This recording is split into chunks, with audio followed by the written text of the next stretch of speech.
ଆତ୍ମିକ ଜୀବନ କେବେ ମଧ୍ୟ ଆମେ ନିଜର କାର୍ଯ୍ୟ ଦ୍ୱାରା ବଞ୍ଚିବା ଅସମ୍ଭବ ଅଟେ। ତ ସେଇଠି ପରମେଶ୍ୱର ଆମମାନଙ୍କ ଲାଇଫରେ ସେଠି ଗୋଟେ ଗୋଟେ ସମୟ ଦେଇଥାନ୍ତି ଯୋଉ ସମୟରେ କି ଆମମାନେ ପରମେଶ୍ୱର କହୁଥିବା ବିଷୟ ବା ପରମେଶ୍ୱର ଚାହୁଁଥିବା ବିଷୟ ଆମମାନଙ୍କର ହୃଦୟକୁ ସ୍ଥାନାନ୍ତର କରିବା ପାଇଁ ସେ ଆମକୁ ସମୟ ଦେଇଥାନ୍ତି। ଉଦାହରଣ ସ୍ୱରୂପ ଯଦି ଆପଣମାନେ ସମାଗମ ତମ ଭିତରେ ପ୍ରବେଶ କରିବେ, ସମାଗମ ତମ ଭିତରେ ସେଠି ଦ୍ୱାରଠୁ ଆରମ୍ଭ କରିକି ମହାପବିତ୍ର ସ୍ଥାନ ପର୍ଯ୍ୟନ୍ତ ସେଠି ବହୁତ ଗୁଡେ ସ୍ଥାନକୁ ସାମ୍ନା କରିକି ଶେଷରେ ମହାପବିତ୍ର ସ୍ଥାନକୁ ପହଞ୍ଚି ହବ। ତ ସେଠି ଗୋଟେ ପରେ ଗୋଟେ ପରମେଶ୍ୱର ସିଷ୍ଟମ ରଖିଛନ୍ତି। ତ କୌଣସି ଲୋକ ଯଜ୍ଞବେଦୀକୁ ପାର ନ କରିକି ବା ଯଜ୍ଞବେଦୀକୁ ସାମ୍ନା ନ କରିକି କେବେ ମଧ୍ୟ ସେମାନେ ପବିତ୍ର ସ୍ଥାନ ଭିତରେ ପ୍ରବେଶ କରିପାରିବେ ନାହିଁ, ବା ଇଭେନ୍ ଦ୍ୱାର ମଧ୍ୟରେ ମଧ୍ୟ ପ୍ରବେଶ ନ କରିକି ସେମାନେ କେବେ ମଧ୍ୟ ଯଜ୍ଞବେଦୀକୁ ସାମ୍ନା କରିପାରିବେ ନାହିଁ। କି ସେମାନେ ଦାର୍ଶନିକ ରୁଟି ଖାଇବା ମେଜରେ ସେମାନେ ବସିବା ପାଇଁ ମଧ୍ୟ ସକ୍ଷମ ହେଇପାରିବେ ନାହିଁ। ଯଦି ସେଠି ଆମେ ଗୋଟେ ବାକ୍ୟ ଦେଖିବା, ଜହନ ପୁସ୍ତକରୁ ଯଦି ଆମେ ଗୋଟେ ବାକ୍ୟ ଖୋଲିକି ଦେଖିବା, ଜହନ ଟିକେ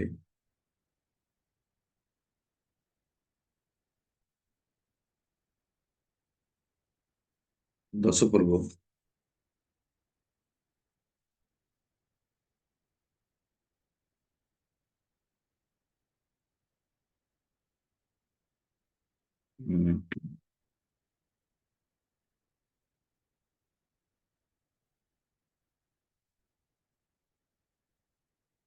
9 ପଦରେ ପଢିବେ, ଲେଖା ହେଇଛି। ସରି, 1 ପଦରେ ଆମେ ଦେଖିବା। ସତ୍ୟ ସତ୍ୟ ମୁଁ ତମମାନଙ୍କୁ କହୁଛି, ଜହନ 10 ପର୍ବର 1 ପଦ। ସତ୍ୟ ସତ୍ୟ ମୁଁ ତମମାନଙ୍କୁ କହୁଅଛି ଯେ ଦ୍ୱାର ଦେଇ ମେଷଶାଳାରେ ପ୍ରବେଶ ନ କରେ, ମାତ୍ର ଅନ୍ୟ କୌଣସି ସ୍ଥାନରେ ଚଢି ପ୍ରବେଶ କରେ, ସେ ଚୋର ଓ ଡକାୟତ। ତ ଏ ବାକ୍ୟକୁ କିପରି ଭାବରେ ବୁଝୁଛନ୍ତି ମୁଁ ଜାଣିନି। ଆପଣ ସେଠି ଦ୍ୱାର ଦେଇ ପ୍ରବେଶ କରିବା ବିଷୟକୁ ଲେଖା ହେଇଛି। ତ ଯୋଉ ଲୋକମାନେ ଦ୍ୱାର ଦେଇ ପ୍ରବେଶ କରୁନାହାନ୍ତି, ମାତ୍ର ଅନ୍ୟ କୌଣସି ସ୍ଥାନରେ ଚଢି ପ୍ରବେଶ କରେ, କୋଉଠୁକୁ? ମେଷଶାଳା ଭିତରେ।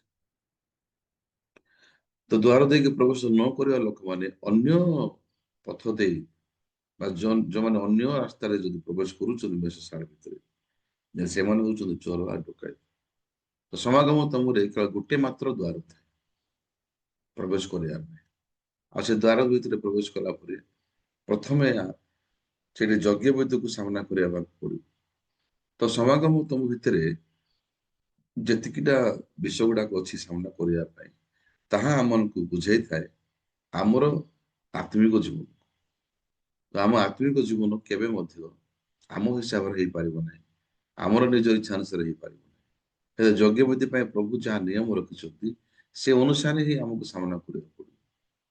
ତ ଦ୍ୱାର ଦେଇକି ପ୍ରବେଶ କରିବା ଲୋକମାନେ, ଦ୍ୱାର ଦେଇ ପ୍ରବେଶ ନ କରିବା ଲୋକମାନେ, ଆମେ କେମିତି ତାହାର ପ୍ରଭେଦକୁ ପାଇପାରିବା? ଦେନ୍ ଯଦି ଦ୍ୱାର ନ ଦେଇକି ମତେ ପ୍ରବେଶ କରିବା ଲୋକମାନେ ଯଦି ସମାଗମ ଭିତରେ ପ୍ରବେଶ କରିବେ, ଦେନ୍ ସେମାନେ କେମିତି ଚିହ୍ନା ଯିବେ, କେମିତି ଜାଣିପାରିବା ଯେ ଏମାନେ ଦ୍ୱାର ଦେଇ ପ୍ରବେଶ କରିନାହାନ୍ତି? ତ ବାଇବଲରେ ଅନେକ ଗୁଡ଼ିଏ କାହାଣୀ ଅଛି, ଷ୍ଟୋରି ଲେଖା ହେଇଛି, ଯାହାକୁ ଆମେ ମନେ ପକେଇ ପାରିବା। ଉଦାହରଣ ସ୍ୱରୂପ ଯଦି ଆମେ ମାଥ୍ୟୁ 13:49 ପଦକୁ ଦେଖିବା, ତାହେଲେ ସେଠି ଲେଖା ହେଇଛି, ଯୁଗାନ୍ତ ସମୟରେ ଈଶ୍ୱର ଦୂତମାନେ ବାହାରି ଆସିବେ ଆଉ ଦୁଷ୍ଟ ମାନଙ୍କୁ ବାହାର କରିବେ।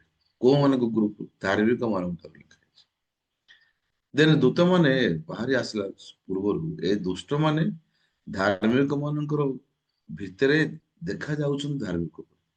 ମାଥ୍ୟୁ ପୁସ୍ତକରେ ମଧ୍ୟ ଲେଖା ହେଇଛି, ତାଙ୍କ ହାତରେ କୁଲା ଅଛି, ଆଉ ଯେ ସମୟରେ ସେ ଭାଗ କରିବେ ଗହମ ଆଉ ଅଗାଡି, ତ ଅଗାଡିକୁ ବାହାର କରାଯିବ ଆଉ ସେଟା ଅଗ୍ନିର୍ବାଣ ଅଗ୍ନିରେ ପୋଡାଯିବ ଲେଖା ହେଇଛି। ତ ଧାର୍ମିକ ବୋଲି କହିବାଟା, ପବିତ୍ର ବୋଲି କହିବାଟା ସାଧାରଣ ବିଷୟ। ତ ଆମ ଚର୍ଚ୍ଚରେ ପାଷ୍ଟର ଯେମିତି କହୁଥିଲେ, 10 ବର୍ଷର ଷ୍ଟୁଡେଣ୍ଟ ମଧ୍ୟ ସୁଷମାଚାର ପ୍ରଚାର କରିପାରିବେ। ମୁଁ ଶୁଣୁଥିଲି କଥା, ତାହା ବଡ ବିଷୟ ନାହିଁ। ତ ବର୍ତ୍ତମାନ ଏଇ ଯୋଉ ଦୂତ ମାନଙ୍କ ବାହାରି ଆସିବା ପୂର୍ବରୁ ଏଇ ଯୋଉ ଦୁଷ୍ଟ ଲୋକମାନେ ଏମାନେ ଯୋଉ ବଞ୍ଚୁଛନ୍ତି ଧାର୍ମିକ ମାନଙ୍କ ଭିତରେ, ଆମମାନେ କେବେ ଭାବିବା ଉଚିତ ନା ଏମାନେ ନିଜକୁ ପାପୀ କହୁଥିବେ, କି ଏମାନେ କିଏ ମଧ୍ୟ ଅବିଶ୍ୱାସର କଥା କହୁଥିବେ, ବାକ୍ୟ ମିଛ କହୁଥିବେ, ହଁ? ସୁଷମାଚାର ପ୍ରଚାର କରିବା ଭୁଲ, କି ଆତ୍ମିକ ଜୀବନ ଚର୍ଚ୍ଚ ସହିତ ସଂଯୁକ୍ତ ହେଇକି ବଞ୍ଚିବା ଭଲ ନାହିଁ, ଏଇ କାହାଣୀ ଗୁଡାକୁ ସେମାନେ କହୁନାହାନ୍ତି। ଏ ଦୁଷ୍ଟ ମାନେ ସମାନ ଭାବରେ ଧାର୍ମିକ ମାନଙ୍କର ଜୀବନ ସଦୃଶ ହିଁ ଏମାନେ ବଞ୍ଚୁଛନ୍ତି। ତ ଯେମିତି ବର୍ତ୍ତମାନ ଅଗାଡି ଗୁଡାକ ମଧ୍ୟ ଗହମ ଭିତରେ ମିଶିକି ଅଛି, ଦେନ୍ ଏ ଅଗାଡି ଗୁଡାକ ଆଉ ଗହମ ଗୁଡାକ ଭିତରେ ଯୋଉ ପ୍ରଭେଦ ଅଛି, ସେ ପ୍ରଭେଦ କୋଉ ସମୟରେ ଆଉ କୋଉ ନିର୍ଦ୍ଦିଷ୍ଟ ବିଷୟ ଦ୍ୱାରା ହେଇପାରିବ, ଯୋଉ ହାତରେ ଯାହାଙ୍କ ହାତରେ କୁଲା ଅଛି, ଆଉ ସେ କୁଲାକୁ ଯେତେବେଳେ ଚଲା ହବ ସେଇ ସମୟରେ ଏ ଅଗାଡି ଗୁଡାକ ଆପେ ଆପେ ଗହମ ଠାରୁ ଅଲଗା ହେଇଯିବ। ଠିକ ସେମିତି ଧାର୍ମିକ ମାନଙ୍କ ଭିତରେ ମଧ୍ୟ ଦୁଷ୍ଟ ମାନଙ୍କୁ ପରମେଶ୍ୱରଙ୍କ ଦୂତ ମାନେ ବାହାରିକି ଅଲଗା କରିବେ। ତ ଏ ପରମେଶ୍ୱରଙ୍କ ଦୂତ ମାନେ ଯେଉଁ ସମୟ ଆସିନାହାନ୍ତି, ସେ ତାର ଅର୍ଥ ଏ ଦୁଷ୍ଟ ଲୋକମାନେ, ଏ ଦୁଷ୍ଟ ମାନେ ଭାବୁଛନ୍ତି ଏମାନେ ଆମକୁ କିଛି ଜାଣିବନି, ଆମକୁ କିଛି ଚିହ୍ନିବନି। ଯଦି ଆଉ ଟିକେ ଅଧିକ ଗଭୀର ଭାବରେ ଯଦି ଚିନ୍ତା କରିବା ମାନେ, ତାହେଲେ ଦୁଷ୍ଟ ମାନେ କିଏ ଆଉ କାହିଁକି ଏମାନେ ଦୁଷ୍ଟ ମାନେ? ଦିନେ ଦୁଷ୍ଟ ମାନେ ବାହ୍ୟ ଭାବରେ ଦେଖିଲେ ଏମାନେ କେବେ ମଧ୍ୟ ଧାର୍ମିକ ମାନଙ୍କଠାରୁ ଅଲଗା ଦେଖା ଯାଉନାହାନ୍ତି। ଏମାନେ ସେମ ଦେଖାଯାଉଛି, ଏମାନଙ୍କର ଜୀବନ ଯାପନ ପ୍ରତ୍ୟେକ ବିଷୟ ସମାନ ଲାଗୁଛି। କିନ୍ତୁ ଗୁରୁତ୍ୱପୂର୍ଣ୍ଣ ବିଷୟ ହଉଛି, ଯେମିତି ଆମେ ବଜାରରୁ ଚାଉଳ ଧରିକି ଆସୁଛୁ, ତ ଚାଉଳକୁ ଯେଉଁ ସମୟରେ ପାଣିରେ ପକା ହଉଛି ରାନ୍ଧିଲା ପୂର୍ବରୁ, ଦେନ୍ ଯେତେବେଳେ ଚାଉଳ ପାଣି ଭିତରେ ପକା ଯାଉଛି, ସେ ପାଣିରେ ଯୋଉ ଶକ୍ତି ଅଛି, ଏ ଚାଉଳ ଭିତରେ ଥିବା ଫମ୍ପା ଚାଉଳ ଗୁଡାକ ଆପେ ଆପେ ଉପରେ ଭାସିଯିବ।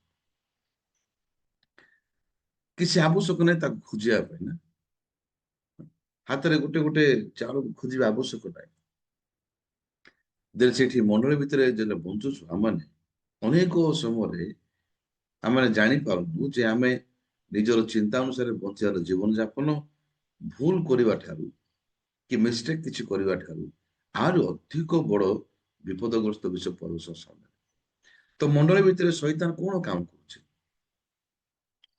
ତ ଯଦି ଆମେ ଦେଖିବା ତାହେଲେ ସବୁଠାରୁ ଭୟଙ୍କର ବିଷୟ ହଉଛି କଣ, ଯେତେବେଳେ ଆମମାନଙ୍କ ହୃଦୟ ଭିତରେ ମାନେ ନିଜକୁ ବିଶ୍ୱାସ କରିବା ବିଷୟର ମାତ୍ରା ଯଦି ବୃଦ୍ଧି ପାଉଛି, ନିଜର ବିଚାର କରିବାର ମାତ୍ରା ଯଦି ବୃଦ୍ଧି ପାଉଛି, ଯେ ମୁଁ ଗତକାଲି ବାକ୍ୟ ଶୁଣୁଥିଲି ଯେ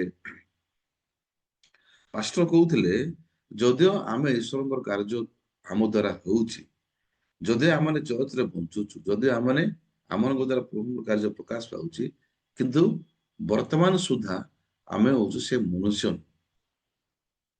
ଯୋଉ ମନୁଷ୍ୟ ବିଷୟରେ ବାଇବଲରେ ଲେଖା ହେଇଛି, ମଣିଷର ଅନ୍ତଃକରଣ ସବୁଠାରୁ କପଟମୟ ଆଉ ଅବିରତ ମନ୍ଦ ମାତ୍ର। ତ ସେଠି ଯେତେବେଳେ ଏ ଅଗାଡି ଗୁଡାକ ଗହମ ଭିତରେ ମିଶିକି ରହୁଛି, ତାହେଲେ ସେ ତାହା ପରମେଶ୍ୱରଙ୍କ ହାତରେ ଯୋଉ କୁଲା ଅଛି, ସେ ପରମେଶ୍ୱରଙ୍କ ହାତରେ କୁଲାକୁ ଛାଡିକି ଯଦି ଆମେ କୌଣସି ବିଷୟ ଦ୍ୱାରା ଯଦି ଆମେ ଇନଭେଷ୍ଟିଗେସନ କରିବା, ଯଦି ଅନୁସନ୍ଧାନ କରିବା, ତାହେଲେ ଆମେ କେବେ ମଧ୍ୟ ଅଗାଡି ଗୁଡାକୁ ଗହମକୁ ଅଲଗା କରିପାରିବା ନାହିଁ।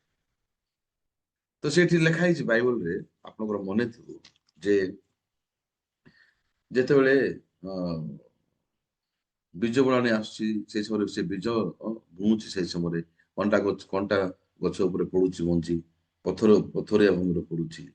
ତାପରେ ଆ ଲେଖା ହେଇଛି ଯେ ବାଟ ପାଖରେ ମଧ୍ୟ ସେ ମଞ୍ଜି ପଡୁଛି, ତାପରେ ଭଲ ଜମିରେ ମଧ୍ୟ ପଡୁଛି। ତ ଯେତେବେଳେ ଅ ଯୋଉ କଣ୍ଟା ଗଛରେ ପଡିବା ମଞ୍ଜି ଗୁଡାକ ଗଜା ହେଇପାରିଲାନି, ମରିଗଲା ଲେଖା ହେଇଛି। ଦେନ୍ ପଥର ଉପରେ ମଧ୍ୟ ମଞ୍ଜି ବୃଦ୍ଧି ପାଇପାରିଲା ନାହିଁ। ତ ଏ ସମସ୍ତ ବିଷୟକୁ ନେଇକି ପରମେଶ୍ୱର ଆମକୁ ଉଦାହରଣ ଦଉଛନ୍ତି ଯେ ବାକ୍ୟ ଶୁଣିଲା ସମୟରେ ଯୋଉମାନେ ବେଶୀ ଆନନ୍ଦିତ ହୁଅନ୍ତି, ବାକ୍ୟ ଶୁଣିଲା ପରେ ସେମାନେ ବେଶୀ ଖୁସି ହୁଅନ୍ତି ଆଉ ବେଶୀ ବଢିଆ ବୋଲି କୁହନ୍ତି, ପରବର୍ତ୍ତୀ ସମୟରେ ସାଂସାରିକ ମୋହ ମାୟାକୁ ନେଇକିରି ତାଳନା ପାଇଁ ବୋଲି ମେନସନ କରାଯାଇଛି, ଆଉ ସେଠି ସମାଜରୁ ଅଲଗା ନ ହେବା ବିଷୟ। ତ ସେଇ ପ୍ରକାର ଭାବରେ ଅନେକ ବିଷୟ ଦ୍ଵାରା ବା ଶାରୀରିକ କଣ୍ଡିସନ ଦ୍ଵାରା ସେମାନେ କ୍ଲାରିଫାଇ ନ ହେବା ଯୋଗୁଁ, ସ୍ପଷ୍ଟ ଭାବରେ ଭାଗ ନ ହେବା ଯୋଗୁଁ, ହୃଦୟରେ ବିଭାଜନ ନ ହେବା ଯୋଗୁଁ ସେମାନେ ଶେଷରେ ସୁଷମାଚାରର ଗଜା ସେଇ ଜାଗାରେ ମରିଯାଇଥାଏ, ଯୋଉ ଦ୍ୱାରା ତାଙ୍କର ଆତ୍ମିକ ଜୀବନ ମଧ୍ୟ ସେ ଜାଗାରେ ଧ୍ୱଂସ ହେଇଯାଇଥାଏ। ତ କିଛି କରିବା ଦ୍ୱାରା ବାଇ ଆକ୍ସନ, ଆମର ଶରୀର ଦ୍ୱାରା କିଛି କରିବା ଦ୍ୱାରା ଦୁଷ୍ଟ ଦୁଷ୍ଟ ଲୋକ ବୋଲି ଆକ୍ଷେପ କରିବାଟା ଏଇଟା ଠିକ ବିଷୟ ନାହିଁ। କାରଣ ବାଇବଲରେ ଅନେକ ଲୋକମାନେ ଶାରୀରିକ ଭାବରେ ଅନେକ ବିଷୟ ଗୁଡାକ କରିକି ମଧ୍ୟ ସେମାନେ ବିନଷ୍ଟ ହେଇନାହାନ୍ତି। ଉଦାହରଣ ସ୍ୱରୂପ ଯଦି ଦାଉଦ ରାଜାକୁ ଦେଖିବା ମାନେ ଦାଉଦ ରାଜା ବହୁତ ଭୁଲ କରିଛନ୍ତି, ଅବ୍ରାହମ ମଧ୍ୟ ବେଶୀ ଭୁଲ କରିଛନ୍ତି। ତାହେଲେ ଅବ୍ରାହମ ବର୍ତ୍ତମାନ ଯେଉଁ ସମୟରେ ତାଙ୍କ ନିଜର ଘରେ ଆପଣ ଦାସୀ ସହିତ ସେ ସହବାସ କରିକି ଇସ୍ମାଇଲକୁ ଜନ୍ମ କଲେ, ଏଟା କେତେ ଦୂର ଯଥାର୍ଥ, ଏଟା କେତେ ଦୂର ଠିକ ବିଷୟ? ଏଇ ବିଷୟକୁ ଯଦି ଆମେ ଟିକେ ଚିନ୍ତା କରିବା, ଯଦି ଏଇଟା ପ୍ରକୃତରେ ଏ ଭୁଲ ଦ୍ଵାରା ଯଦି ଅବ୍ରାହମକୁ ପରମେଶ୍ୱର ବିତାଡ଼ିତ କରିବା ପାଇଁ ଯଦି ଆବଶ୍ୟକ ଥିଲା,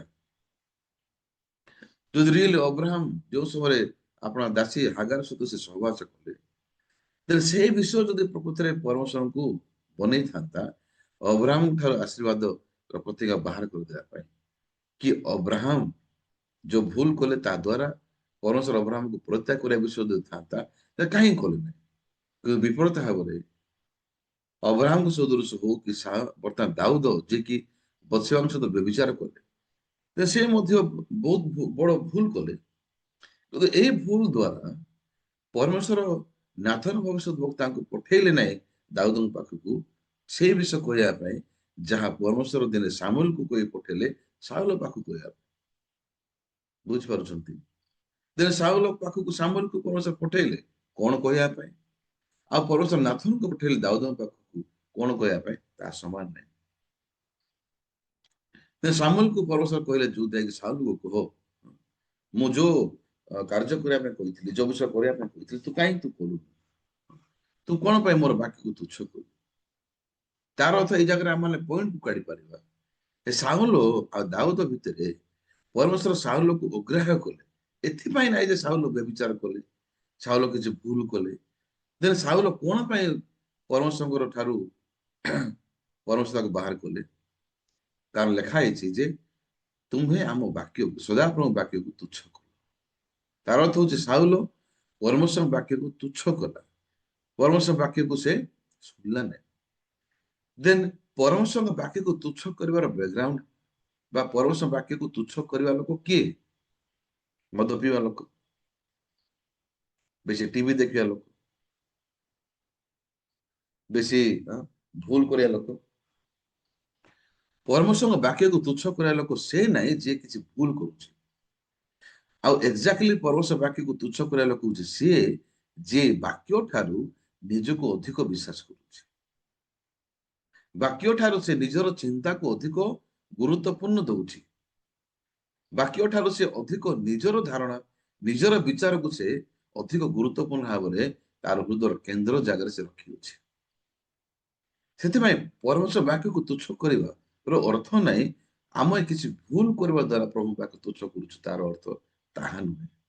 ଯଦି ରିଏଲି ଯଦି କିଛି ଭୁଲ କରିବା ଦ୍ୱାରା ପରମେଶ୍ୱରଙ୍କର କ୍ରୋଧ ହେଇଥାଏ, ତାହେଲେ ମୁଁ କେବେଠୁ ହିଁ ପରମେଶ୍ୱର ମତେ ବାହାର କରିଦେବା କଥା, କେବେଠୁ ହିଁ ମତେ ରିଜେକ୍ଟ କରିବା କଥା। ସାଉଲ ଯିଏକି ବାହ୍ୟିକ ଭାବରେ କୌଣସି ଭୁଲ ବିଷୟ ଦେଖାଯାଉ ନାହିଁ, ତାହାଠୁ ଅଧିକ ମାତ୍ରାରେ ପ୍ରଭୁଙ୍କର ଦୃଷ୍ଟିରେ ପ୍ରଭୁଙ୍କର କ୍ରୋଧ ହଉଛି ଯେଉଁ ସମୟରେ ସାଉଲ ପ୍ରଭୁଙ୍କ ବାକ୍ୟକୁ ତୁଚ୍ଛ କଲେ। ଦେନ ଏଇ ଦିନକରେ ମୁଁ ଯେତେବେଳକୁ କୋ ପାଷ୍ଟର ମାନେ ପାଖାପାଖି ରହୁଛନ୍ତି, ଦେନ ସେମାନଙ୍କ ସହିତ ସହଭାଗିତା କରୁଛୁ। ସ୍ୱତନ୍ତ୍ର ଭାବରେ ପାଷ୍ଟର ଅଶୋକ ଏ ଜାଗା ରହୁଛନ୍ତି ଚର୍ଚ୍ଚରେ, ତ ସେଠି ବହୁତ ବିଷୟ ଗୁଡାକ ତାଙ୍କୁ ଶିଖିବା ଦରକାର। ତ ସେଠି ବହୁତ ବିଷୟ ଗୁଡାକ ଶିଖିବା ପାଇଁ ମୁଁ ତାକୁ ବେଳେ ବେଳେ ଗାଳି ମତ କରିବାକୁ ପଡୁଛି, ବେଳେ ବେଳେ ତାଙ୍କୁ ଶାସନ କରିବାକୁ ପଡୁଛି, ଅନୁଯୋଗ କରିବାକୁ ପଡୁଛି। ଦେନ ମୋର ଫୋକସ ନାହିଁ ସେ କଣ ଭୁଲ କରୁଛି, ସେ ଭୁଲକୁ ସଂଶୋଧନ କରିକି ସେ ଭୁଲ ନ କରୁ, ତାହା ମୋର ଫୋକସ ନାହିଁ। ମୋର ଫୋକସ ହଉଛି ଯେ ପରମେଶ୍ୱର ତାକୁ ଯାହା ବି କହୁଛନ୍ତି, କହିବାକୁ ଚାହୁଁଛନ୍ତି, ତାହା ଯେପରି ସେ ଯତ୍ନପୂର୍ବକ ଭାବରେ ହୃଦୟ ରଖିପାରିବ, ସେଥିପାଇଁ ସେଇ ବିଷୟକୁ ଫୋକସ କରିବା ଆବଶ୍ୟକ। ଦେନ ଭାଇ ଭଉଣୀ ମାନେ ଯଦି ଆମେ ଚିନ୍ତା କରିବା ବିଷୟକୁ ନେଇକି ଯେ ପରମେଶ୍ୱରଙ୍କର ବାକ୍ୟ ମୋର ହୃଦୟରେ କିପରି ଭାବରେ ସ୍ଥାନ ପାଇପାରିବ। ପାଷ୍ଟର ଯେତେବେଳେ ମୋ ସହିତ ଲଢେଇ କରିବା ପାଇଁ ଆରମ୍ଭ କଲେ 2011 ଠାରୁ, ମୁଁ ଅପ୍ ଟୁ ମିରଜ ପର୍ଯ୍ୟନ୍ତ ଟ୍ରାନ୍ସଫର ହେଲା ପର୍ଯ୍ୟନ୍ତ ପାଷ୍ଟର ମୋ ସହିତ ଘମାଘୋଟ ଭାବରେ ଭୟଙ୍କର ଭାବରେ ମତେ ସେ ଯୁଦ୍ଧ କଲେ। କିନ୍ତୁ ଭାବରେ ପ୍ରଥମ ଭାଗରେ ମୁଁ ଭାବିଲି କଣ, ମୁଁ ଟିକେ ବେଶୀ ଏପଟେ ସେପଟେ ଭୁଲ କରୁଛି, ସେଥିପାଇଁ ପାଷ୍ଟର ମତେ ଗାଳି କରୁଛି। ସେଥିପାଇଁ ମୁଁ ଚେଷ୍ଟା କଲି ସଂଶୋଧନ କରିବା ପାଇଁ, ମୋର ଭୁଲ ଲାଇଫକୁ ସଂଶୋଧନ କରିବା ପାଇଁ ମୁଁ ଚେଷ୍ଟା କଲି। କିନ୍ତୁ ମୋର ଭୁଲ ଜୀବନ, ଯାହାକି ପରମେଶ୍ୱର ଦାସଙ୍କର ଆକ୍ଷେପ, ପରମେଶ୍ୱର ଦାସଙ୍କର ଦୃଷ୍ଟିରେ ଯାହା ମତେ ଆକ୍ଷେପ କରାଯାଉଥିଲା, ତାହା କେବଳ ମୋର ନିଜର ଚିନ୍ତା ଅନୁସାରେ, ମୋର ନିଜର ବୁଝାମଣା ଅନୁସାରେ ତାହା ସଠିକ ନଥିଲା। ପାଷ୍ଟର କେବେ ମଧ୍ୟ ମୋର କିଛି ଭୁଲ ବିଷୟକୁ ନେଇକି ମଧ୍ୟ ଅନୁଯୋଗ କରୁନଥିଲେ। କିନ୍ତୁ ପ୍ରଭୁଙ୍କ ଦାସ ମତେ କଣ ପାଇଁ ଅନୁଯୋଗ କରୁଥିଲେ? ମୁଁ ଅଧିକ ବାକ୍ୟ ଠାରୁ ନିଜକୁ ବିଶ୍ୱାସ କରିବାର ବିଷୟକୁ ସେ ଲଢେଇ କରୁଥିଲେ। ପ୍ରଭୁଙ୍କ ବାକ୍ୟକୁ ପରିତ୍ୟାଗ କରିକି ନିଜର ଚିନ୍ତା, ଯୋଉ ଚିନ୍ତା ଅଧିକ ମାତ୍ରାରେ ବାକ୍ୟକୁ ଅବିଶ୍ୱାସ କରିବା ପାଇଁ, ଚର୍ଚ୍ଚର ସ୍ୱରକୁ ତୁଚ୍ଛ କରିବା ପାଇଁ, ପ୍ରଭୁଙ୍କ ଦାସଙ୍କ ସହିତ ଜଡିତ ନ ହେବାର ଚିନ୍ତା ଗୁଡାକକୁ ଈଶ୍ୱରଙ୍କ ଦାସ କାଟିବା ପାଇଁ ମୋ ସହିତ ଯୁଦ୍ଧ କରୁଥିଲେ। କାରଣ ଯଦି ମୁଁ ଭାବୁଛି ବାଇବଲରେ ବ୍ୟଭିଚାର ସ୍ତ୍ରୀ ବିଷୟରେ ଯଦି ଆମେ ଟିକେ ଚିନ୍ତା କରିବା, ସେ ବ୍ୟଭିଚାର କର୍ମ କରୁଥିଲା, ସମୟରେ ଧରା ପଡିଲେ। ଯଦି ବ୍ୟଭିଚାର କର୍ମ କରୁଥିବା ସମୟରେ ଧରା ପଡିଲା, ସେ ପାଟି ତାର ବନ୍ଦ ହେଇବ, କିଛି କରିପାରିବନି। ସେ ତାର ଉତ୍ତମତାକୁ ନେଇ ସେ କିଛି କହିପାରିବ ନାହିଁ, ତାର କାର୍ଯ୍ୟକୁ ନେଇ ସେ କିଛି କହିପାରିବ ନାହିଁ। କିନ୍ତୁ ଗୋଟେ ବିଷୟ ମୁଁ ଆପଣଙ୍କୁ ଆଶ୍ଚର୍ଯ୍ୟ ବିଷୟ କହିବି, ଏତେ ଭୁଲ କରିବା ସ୍ତ୍ରୀ, ଏତେ କଦରଜ ଭାବରେ ବଞ୍ଚିବା ସ୍ତ୍ରୀ, ଯୀଶୁ କହିଲେ ଯାଅ, ମୁଁ ମଧ୍ୟ ତମକୁ ଦଣ୍ଡନୀୟ ବୋଲି ବିଚାର କରୁନାହିଁ। ଏଟା କାହାର ବାକ୍ୟ? ଏଟା ଯୀଶୁଙ୍କ ବାକ୍ୟ। ମୁଁ ପଚାରିବି ଆପଣ, ଏ ବାକ୍ୟ ସେ ସ୍ତ୍ରୀ ଲୋକ ହୃଦୟରେ ଗ୍ରହଣ କଲା କି ନାହିଁ? କଲା ନାହିଁ। ଏ ବାକ୍ୟ ତାର ହୃଦୟରେ ସେ ଗ୍ରହଣ କଲା ନା? ତାହେଲେ ଏ ବାକ୍ୟ କେମିତି ତା ଭିତରେ ସ୍ଥାନ ଗ୍ରହଣ କରିପାର, ତାର ହୃଦୟର ସ୍ଥାନରେ ରହିବା ପାଇଁ ସକ୍ଷମ ହୋଇପାରିଲା? ବାଇକ ଭାବରେ ଦେଖିଲେ ଇଏ ବହୁତ ଭୁଲ ଭାବରେ ବଞ୍ଚିଛି, କଦରଜ ଭାବରେ କାର୍ଯ୍ୟ କରୁଛି। ଦେନ୍ ଆମେ ଜାଣିପାରିବା ଯେ ମନୁଷ୍ୟର ଭୁଲ ଦ୍ଵାରା ତାହା ଅର୍ଥ ନାହିଁ ଯେ ତା ହୃଦୟରେ ବାକ୍ୟ ପ୍ରବେଶ କରିପାରିବ। କିନ୍ତୁ ବିପରୀତ ଭାବରେ ଯଦିଓ ନିକୋଦିମ ପରି ଲୋକ, ବ୍ୟବସ୍ଥା ଶାସ୍ତ୍ରଜ୍ଞ ପରି ଲୋକ କିଛି ଭୁଲ କରିନାହାନ୍ତି, ବାଇବଲରେ ତାଙ୍କର କୌଣସି ଭୁଲ ଷ୍ଟୋରି ହିଁ ଲେଖା ହେଇନାହିଁ। ଚିନ୍ତା କରନ୍ତୁ, ବ୍ୟଭିଚାର ସ୍ତ୍ରୀ ଠାରୁ ଅଧିକ ବହୁତ ଭଲ ଲୋକମାନେ ଏମାନେ। ବ୍ୟଭିଚାର ସ୍ତ୍ରୀ ସଦୃଶ ଏମାନଙ୍କର କୌଣସି ବିଷୟ, ଭୁଲ ବିଷୟ ପ୍ରକାଶ ପାଇନାହିଁ। କିନ୍ତୁ କଣ ହେଲା, ଏମାନେ ଈଶ୍ୱରଙ୍କ ବାକ୍ୟକୁ ରିଜେକ୍ଟ, ଏମାନେ ଈଶ୍ୱରଙ୍କ ବାକ୍ୟକୁ ଗ୍ରହଣ କଲେ ନା ବାକ୍ୟକୁ ପରିତ୍ୟାଗ କଲେ? ବାକ୍ୟକୁ ଅଗ୍ରାହ୍ୟ କରିବାର ହୃଦୟ ଥିଲା। ଏମାନେ ଈଶ୍ୱର ବାକ୍ୟକୁ ଶୁଣି ବି ପାରିଲେ ନାହିଁ। ତାର ଅର୍ଥ ହଉଛି ବର୍ତ୍ତମାନ ମନୁଷ୍ୟର ହୃଦୟରେ ଯଦି ନିଜର ବିଚାର ବଞ୍ଚିକି ଅଛି, ନିଜର ଉତ୍ତମତା ଧରିକି ଅଛି ମନୁଷ୍ୟ, ଯଦି ତାର ହୃଦୟ ଭିତରେ ସେ ନିଜର ଧାରଣା ଧରିକି ଅଛି ବଞ୍ଚିକି, ତା ହେଲେ ସେ ହୃଦୟରେ ଈଶ୍ୱର ବାକ୍ୟ ପ୍ରବେଶ କରିପାରିବ ନାହିଁ। ଆମେ ପରମେଶ୍ୱର ବାକ୍ୟ ସେଇଟା ଆଦୌ ପ୍ରବେଶ କରିପାରିବ। ସେଥିପାଇଁ ପରମେଶ୍ୱର କହିବାକୁ ଚାହୁଁଛନ୍ତି, ଯେମିତି ବ୍ୟଭିଚାର ସ୍ତ୍ରୀର ହୃଦୟ ଭିତରେ ଯୀଶୁଙ୍କ ବାକ୍ୟର ସ୍ଥାନ ଗ୍ରହଣ କରିପାରିବ।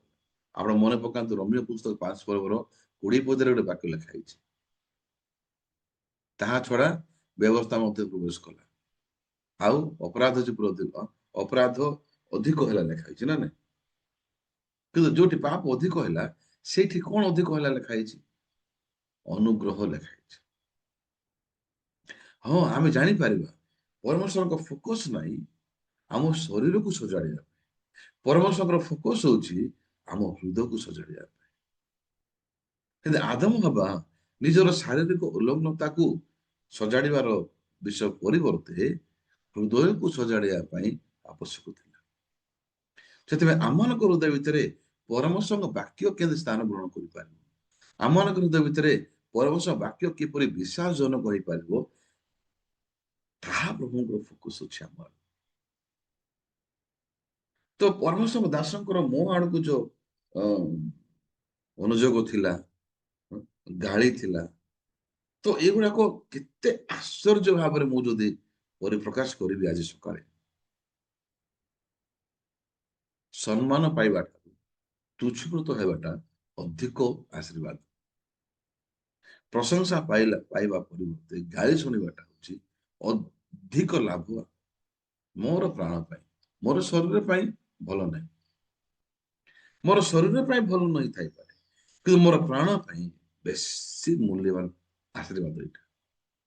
ଯୋଉ ସମୟରେ ଦାଉଦଙ୍କୁ ନାଥନ ଗାଳି କରୁଛନ୍ତି, ଏ ଗାଳି ମାଧ୍ୟମରେ ଦାଉଦ ବର୍ତ୍ତମାନ ତାଙ୍କର ସ୍ଥିତିକୁ ପାଇପାରିଲେ। ଏଟା ଗାଳି ନାହିଁ, ଏଟା ପ୍ରକୃତରେ ବ୍ଲେସିଂ, ଏଟା ହଉଛି ଆତ୍ମିକ ଆଶୀର୍ବାଦ। ଦେନ୍ ମୁଁ ଗତ ଦିନଙ୍କର ଯୋସେଫ ବିଷୟରେ କହିଲି। ଯୋସେଫ ବର୍ତ୍ତମାନ ତାର ଭାଇମାନଙ୍କୁ ଚୋର ବୋଲି ପ୍ରକାଶ କଲେ। ଯୋଉ ସାର୍ ତାର ଭାଇମାନଙ୍କୁ ସେ ଚୋର ବୋଲି ପ୍ରକାଶ କଲେ, ଯେତେବେଳେ ସେ ଚୋର ବୋଲି ପ୍ରକାଶ ପାଇଲେ, ସେ ସମୟରେ ସେମାନଙ୍କର ହୃଦୟରେ ସେମାନେ ଆଉ କିଛି କହିବା ପାଇଁ ସକ୍ଷମ ହୋଇପାରିଲେ। ତ ଯେତେବେଳେ ଆମେ କଣ୍ଡିସନ ପାଉଛୁ ବା ଯେତେବେଳେ ଆମେ ସେଇ ଜାଗାକୁ ଯାଇକି ପ୍ରକାଶ ପାଉଛୁ, ଆମର ପାର୍ଟି ବନ୍ଦ ହେଇଯିବ। ଆକ୍ଚୁଆଲି ପରଶର ବ୍ୟବସ୍ଥା କାହିଁକି ଦେଇଥିଲା? ଯଦି ରମ୍ୟ ପୁସ୍ତକ 3:20 ଯଦି ଦେଖିବେ, ତାହେଲେ ସେ ଲେଖା ହେଇଛି, କଣ ଲେଖା ହେଇଛି? ଯେପରି ପ୍ରତ୍ୟେକ ମୁଖ ବନ୍ଦ କରାଯିବ, ପ୍ରତ୍ୟେକ ମୁଖ ଯେପରି ବନ୍ଦ ହବ, ଆଉ ସମସ୍ତେ ଯେପରି ବ୍ୟବସ୍ଥାରେ ବିଚାରିତ হবে, ଦଣ୍ଡନୀୟ হবে। ହଁ, ବ୍ୟବସ୍ଥାର ଫୋକସ ହଉଛି ମୋର ପାର୍ଟି ବନ୍ଦ କରିବା ପାଇଁ। ଏବେ ନାଥନ ଯେଉଁ ସମୟରେ ଦାଉଦଙ୍କୁ ଗାଳି କରୁଛନ୍ତି, ସେ ସମୟରେ ଦାଉଦ ଚୁପଚାପ ହେଇଯାଉଛନ୍ତି, କିଛି କହିପାରୁନାହାନ୍ତି। ଆଉ ସେ କହୁଛନ୍ତି, ମୁଁ ସଦାପ୍ରଭୁଙ୍କ ସମ୍ମୁଖରେ, ସଦାପ୍ରଭୁଙ୍କ ସମ୍ମୁଖରେ ବିରୁଦ୍ଧରେ ମୁଁ ପାପ କଲି ବୋଲି କହୁଛନ୍ତି। ତ ଯେଉଁ ସମୟରେ ଦାଉଦ ଏକ୍ସେପ୍ଟ କଲେ, ଯେଉଁ ସମୟରେ ଦାଉଦ ଗ୍ରହଣ କଲେ, ସେ ସମୟଠାରୁ ନାଥନଙ୍କର କଥାବାର୍ତ୍ତା ମଧ୍ୟ ପରିବର୍ତ୍ତନ ହେଇଗଲା। ଅଧିକାଂଶ ସମୟରେ ମୁଁ ମୋର ହୃଦୟ ଭିତରେ ମୋର ଚିନ୍ତାଧାରାକୁ ନେଇକି ମୋର ଭୁଲ କଣ ହେଇଥାଇପାରେ, ସେଥିପାଇଁ ପାଷ୍ଟର ଗାଳି କରୁଛନ୍ତି। ବୋଧେ ମୋର ମିଷ୍ଟେକ୍ସ କିଛି ଅଛି, ଶାରୀରିକ ଅଭିଳାଷରେ ପଡିଯାଇଛି ମୁଁ, ସେଥିପାଇଁ ମତେ ପାଷ୍ଟର ଗାଳି କରୁଛନ୍ତି। ମୁଁ ଏଇ ପ୍ରକାର ଭୁଲ ଚିନ୍ତାଧାରାରେ ଲମ୍ବା ସମୟ ଧରି ପହଞ୍ଚିଲି। କିନ୍ତୁ ପରମେଶ୍ୱରଙ୍କ ଦାସଙ୍କ ଭିତରେ ପରମେଶ୍ୱର କାହିଁକି ମତେ ଏ ବିଷୟକୁ ଶୁଣଉଥିଲେ, ମୁଁ ବହୁତ ଦିନ ପରେ ଅଳ୍ପ ଅଳ୍ପ ଚେତା ପାଇବା। ଆଉ ସତରେ ଲେଖା ହେଇଛି ବାଇବଲରେ, ଯଦି ମୋର ମିଥ୍ୟା ଦ୍ଵାରା ଈଶ୍ୱରଙ୍କ ସତ୍ୟ ତାଙ୍କର ଗୌରବ ନିମନ୍ତେ ପ୍ରଚୁର ଭାବରେ ବୃଦ୍ଧି ପାଇଲେ, ପ୍ରକାଶ ପାଇଲେ, ତାହେଲେ ମୁଁ ମଧ୍ୟ କାହିଁକି ପାପି ବୋଲି ବିଚାରିତ ହେବି। ତ ଗୁରୁତ୍ୱପୂର୍ଣ୍ଣ ବିଷୟ ହଉଛି ଆମର ହୃଦୟ ଭିତରେ ପରମେଶ୍ୱର ବାକ୍ୟ କେମିତି ସ୍ଥାନ ଗ୍ରହଣ କରିପାରେ। ଏବେ ଯୀଶୁ ଖ୍ରୀଷ୍ଟ ବର୍ତ୍ତମାନ ମାର୍ଥା ମରିୟମଙ୍କର ମଧ୍ୟ ସହିତ ଯୁଦ୍ଧ କରୁଛନ୍ତି। ତାଙ୍କର ବଞ୍ଚିଥିବା ଚିନ୍ତାକୁ ମାରି ଦଉଛନ୍ତି। ତାଙ୍କର ବଞ୍ଚିଥିବା ଧାରଣା, ତାଙ୍କର ବଞ୍ଚିଥିବା ବୁଝାମଣା, ତାଙ୍କର ହୃଦୟ ଭିତରେ ଥିବା ନିଜର ଅନୁଭୂତି, ସବୁକୁ ଯୀଶୁ ଆକ୍ରମଣ କରୁଛନ୍ତି। ଯେମିତି ପଣ୍ଡିତ ମାନେ ମଧ୍ୟ ନିଜର ଠିକ ଚିନ୍ତା ଦ୍ଵାରା ସେମାନେ ତାର ରାସ୍ତାକୁ ପରିତ୍ୟାଗ କରିକି, ସେମାନେ ପରମେଶ୍ୱର ବାକ୍ୟକୁ ପରିତ୍ୟାଗ କରିକି ନିଜର ଚିନ୍ତା ନେଇକି ସେ ଯାଉଛନ୍ତି। ଯୋଉ ଚିନ୍ତା କି ସେମାନଙ୍କୁ ସତ ଲାଗୁଛି, କିନ୍ତୁ ବାସ୍ତବିକ ଭାବରେ ସେମାନଙ୍କର ଚିନ୍ତା ହଉଛି ମିଛ ଥିଲା। ସେମାନେ ଯୋଉ ବିଷୟ ଭାବୁଥିଲେ, ସେମାନେ ଯୋଉ ଅନୁଭୂତିକୁ ଧରୁଥିଲେ, ଯୋଉ ବୁଝାମଣା ଧରୁଥିଲେ, ତାହା କେମିତି ସେମାନେ ଜାଣିପାରିବେ ଯେ ଏଟା ପ୍ରକୃତରେ ଆଁ, ଭୁଲ ବୁଝାମଣା, ଏଟା ଚିନ୍ତା ହଉଛି ମିଛ ବୋଲି କହି। ତ ଯୋଉ ସ୍ଥିତିରେ କି ମୁଁ ନିଜର ଚିନ୍ତାକୁ ବିଶ୍ୱାସ କରିବା ପାଇଁ ମାତାଲ ହେଇଛି, ମୁଁ ହିଁ କେମିତି ମୋ ଚିନ୍ତାକୁ ପରିତ୍ୟାଗ କରିବା ପାଇଁ ସକ୍ଷମ ହେଇପାରିବି? ଯୋଉ ସ୍ଥିତିରେ କି ମୋର ବୁଝାମଣାକୁ ମୁଁ ପରିତ୍ୟାଗ କରିବାକୁ ଚାହୁଁନାହିଁ, ମୋର ବୁଝାମଣା ମତେ ଠିକ ଲାଗୁଛି, ମୋର ନିଜର ଅନୁଭୂତି ମତେ ଠିକ ଲାଗୁଛି।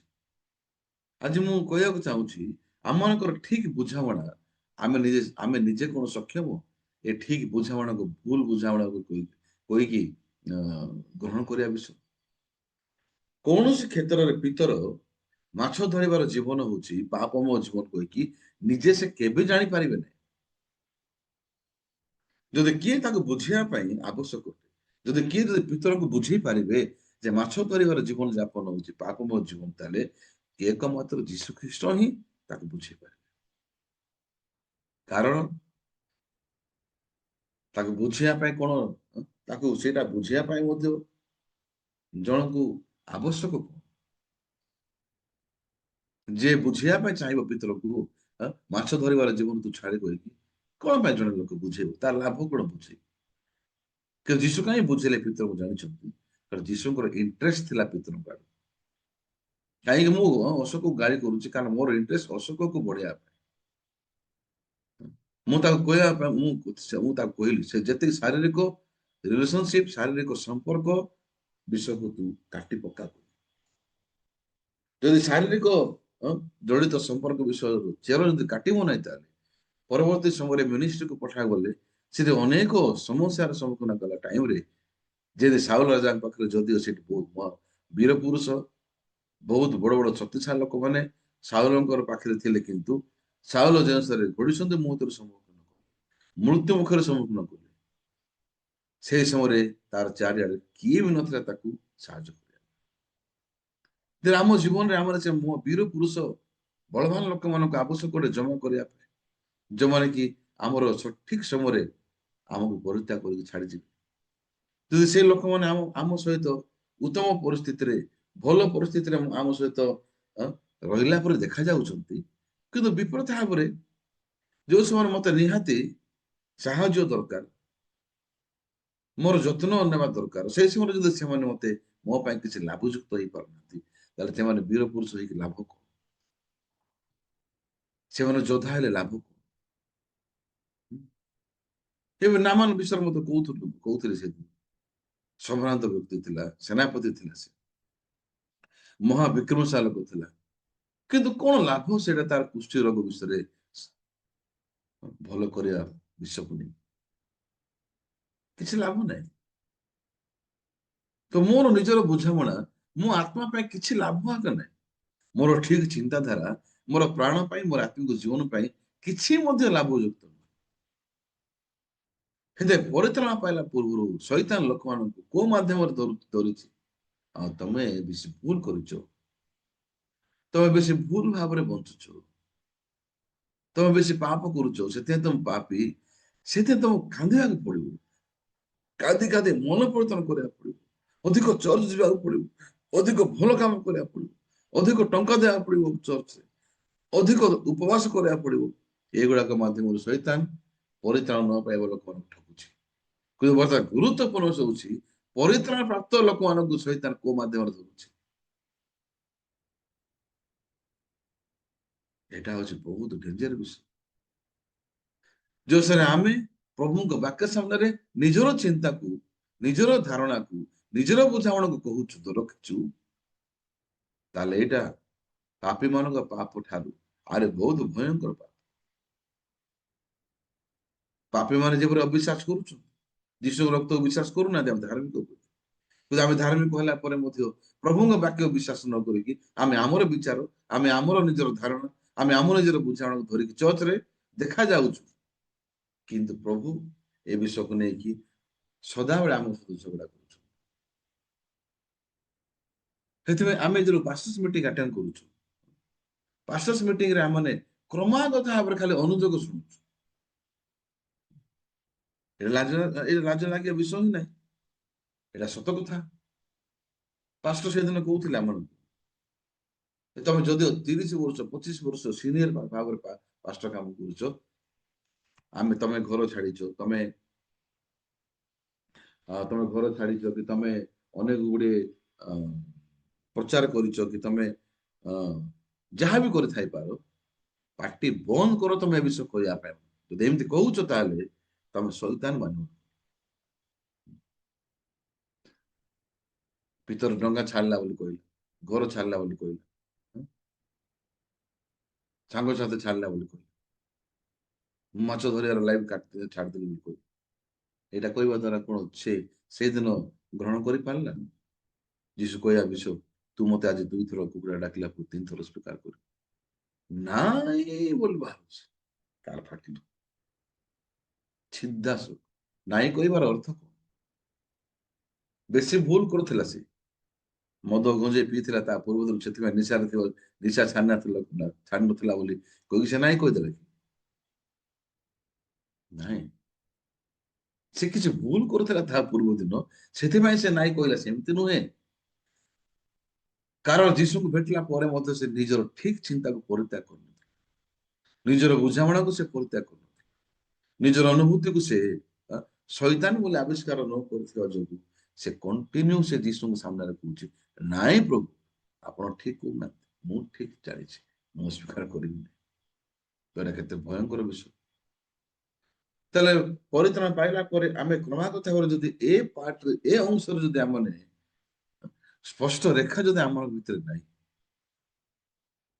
ताले आम आत्मिक जीवन रे बहुत गुड़े बाधा सृष्टि हेते मिनिस्ट्री को स्टार्ट कला पूर्व अशोक पास्टर को मु क्रमागत गोटे विषय कहया आरंभ करिछि तमे केबे मध्य निज द्वारा केबे मध्य मिनिस्ट्री सहित आत्मिक जीवन मध्य बिताई पारिबो नाही असंभव मु जानिछि मते मारिबो मु जानिछि मते बने बने आत्मिक रे बचिया मु जानिछि वर्ड मते ध्वंस पथ को नब आमेन मु करि पारिबी वर्ड चिंता मते मृत्यु मुख को नब मु करि पारिबी मु जानिछि एगुडा को होछि हजार थर मर्डर प्लाटर मध्य अधिक बड़ विपदग्रस्त विषय किंतु चर्च रे शैतान ए विषय को धरिकी ही आम समस्त ठकुछि सेतिबाई आम मुख खुलिले आम कौन कहूछु नाई एमती नाई आम निज निजर विचार अच्छे आम निज निजर चिंताधारा अच्छे आम निज निजर बुझामणा अच्छे मार्था मरियम मध्य यीशु विश्वास करुले से यीशु डकेले कि से पाखे निजर गोटे धारणा थिला निजर गोटे बुझामणा थिला कौन असुस्थ लाजार को यीशु भल कर किंतु मृत लाजार को उठे पारे ना यहाँ गोटे समय ना जो समय कि आम निजर बुझामणा को लेकिन बचार समय यहाँ गोटे समय ना जे कि आम निजर उपस्थापना निजर विचार करिकी बचार समय ना आज आम आदि पुस्तक 37 पर्व वाक्य पढ़ी जो सर भाई माने जोसेफ अंगरेखा को से धरिकी रक्त गोटे पशु को मारिक रक्त लगे आनिक जाकब को सामने रखुछ जाकब कौन से देखो यहाँ बोधे तमर पुअर वस्त्र आउ लेखाई कौन बोली यहाँ काले यहाँ बोधे से मरीगला वन्य जंतु खाईदे लेखाई कौन बोली 31 पद लेखाई अनंतर से जोसेफ अंगरेखा घेनी गोटे छाग मारी तार रक्तरे ता डुबाइले आउ से पिता निकट को जाए से ही नाना नाना वर्णर अंगरेखा पठाई दे कहले आमे माने एतिकी मात्र पाइलु या तुम पुत्रर अंगरेखा कि नहीं चिन्ह तर से ता चिन्ह कहले ए अंगरेखा तो मो पुत्रर कौन हिंस्रक जंतु ताको खाई पकाई अछि जोसेफ निश्चय खंड खंड होई विदीर्ण होई अछि बर्तमान ए 33 पदर वाक्य यदि देखा ताले एटा पूर्ण मात्रा रे कंडीशन बनेबा मन जे बर्ता जाकू भाविबाटा ठीक भल शुणु भाई बहन मैंने एबे रक्तरे रक्तरे लगी वस्त्र को देखिले जाकू जोसेफ मरीगला कारण जोसेफ देहरे एटा वस्त्र थिला जो वस्त्र रक्त लगी अबवियसली से मरुथिबो जंतु खाई देथिबे तो एटा एंती भाबिबाटा स्वाभाविक कि नहीं हाँ सठिक लगुच ना आम चर्च रे को विषय को आम कही था जे आमको सठिक लगुच चर्च विषय आम को विषय को अधिक विषय आम उपस्थापन कर आमको जहाँ ठीक लगुच आमको जहाँ माने पूरा पूरी भाव में एक्जाक्ट लगुच सीटा को ही आम मैंने कही था तेरे यही जगह बर्तमान जदि गोटे वाक्य को मु देखेबी 37 पर्व जड़े किए पढ़ंतु 9, 10, 11 पद पढ़ 37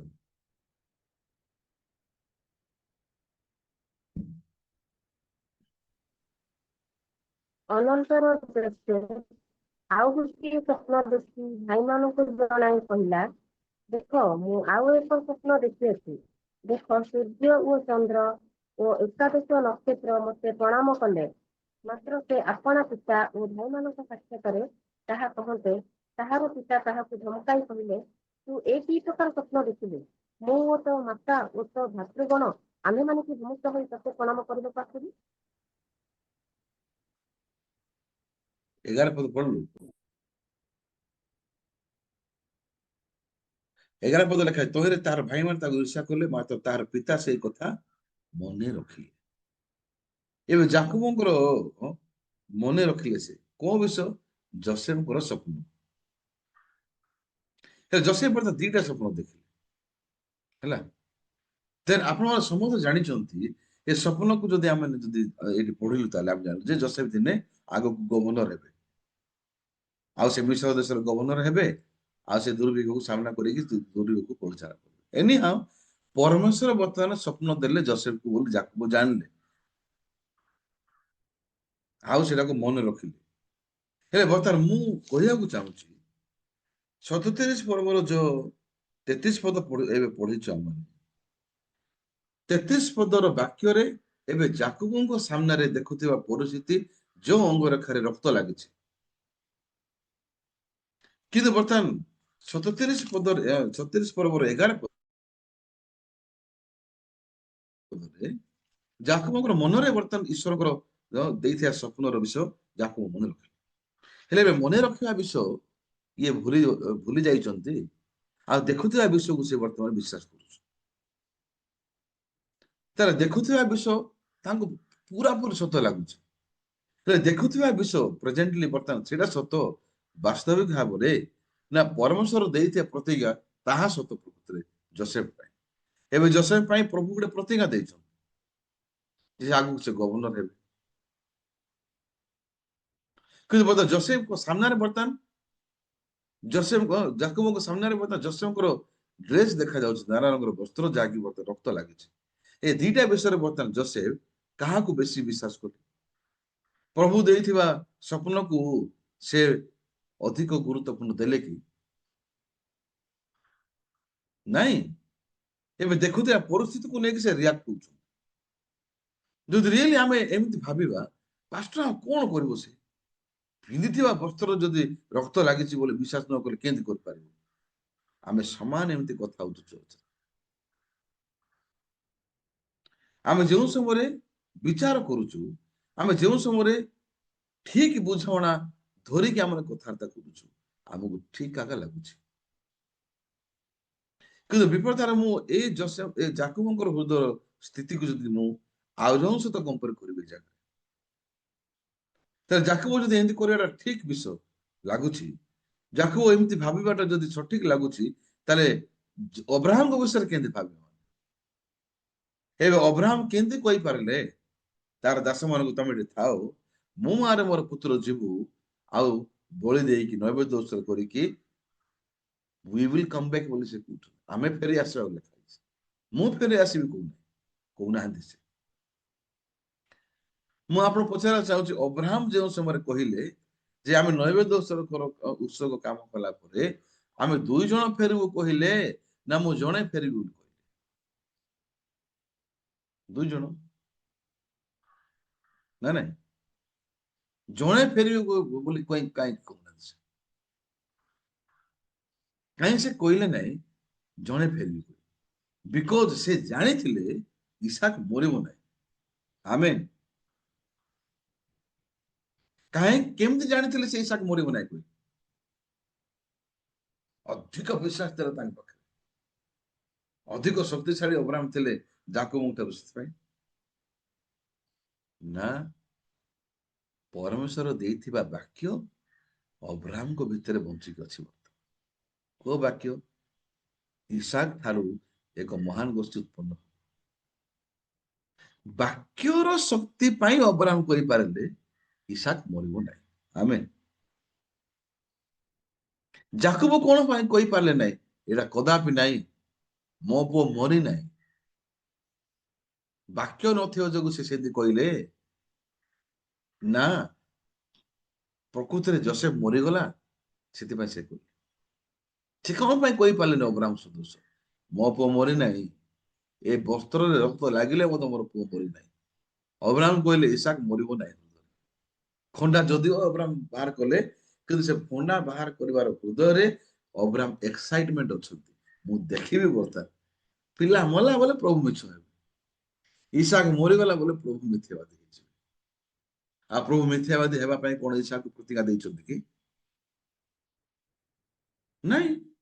ଦିନ ଅବ୍ରାହମଙ୍କ ହୃଦୟ ଭିତରେ ପ୍ରଭୁଙ୍କ ବାକ୍ୟ ଥିଲା, ସେଥିପାଇଁ ସେ କହିପାରିଲେ ଆମେ ଫେରି ଆସିବା।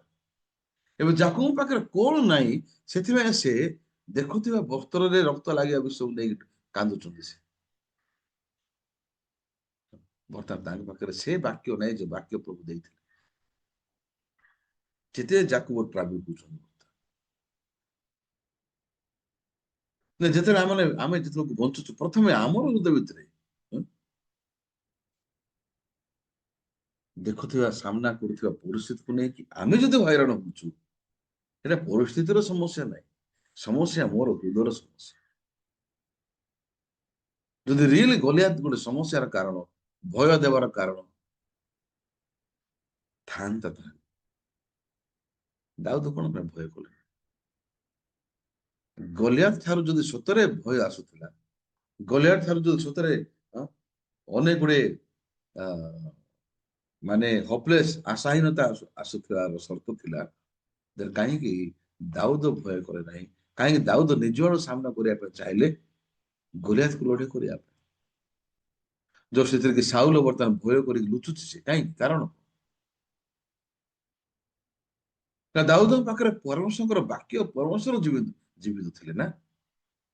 ଦାଉଦଙ୍କ ପାଖରେ ସେ ପରମେଶ୍ୱର ଥିଲେ, ଯୋଉ ପରମେଶ୍ୱର ହଜାର ହଜାର ଗୋଲିଆତକୁ ମଧ୍ୟ ଲଢେଇ କରିକି ଜିତି ପାରିବାର ଶକ୍ତି ଥିଲା। ଦାଉଦଙ୍କ ଭିତରେ ଗଲିଆତ ଠାରୁ ଅଧିକ ଶକ୍ତିଶାଳୀ ପରମେଶ୍ୱର ବଞ୍ଚିକି ଥିଲେ। ସେଥିପାଇଁ ସେ ପରମେଶ୍ୱରଙ୍କୁ ଦେଖିକି ସେ କହୁଛନ୍ତି କିଛି ଅସୁବିଧା ନାହିଁ। କିନ୍ତୁ ସାଉଲ ପାଖରେ ପରମେଶ୍ୱରଙ୍କ ବାକ୍ୟ ନଥିବା ଯୋଗୁ ସେ କଣ କହୁଛନ୍ତି? ନାଇଁ ନାଇଁ ନାଇଁ, ଆକୁ ପାରି ହବ ନାହିଁ, ଚାଲୁ ଲୁଚିଯିବ। ଇଏ ବେଶୀ ଶକ୍ତିଶାଳୀ, ମୋଠୁ ଅଧିକ ଡେଙ୍ଗା।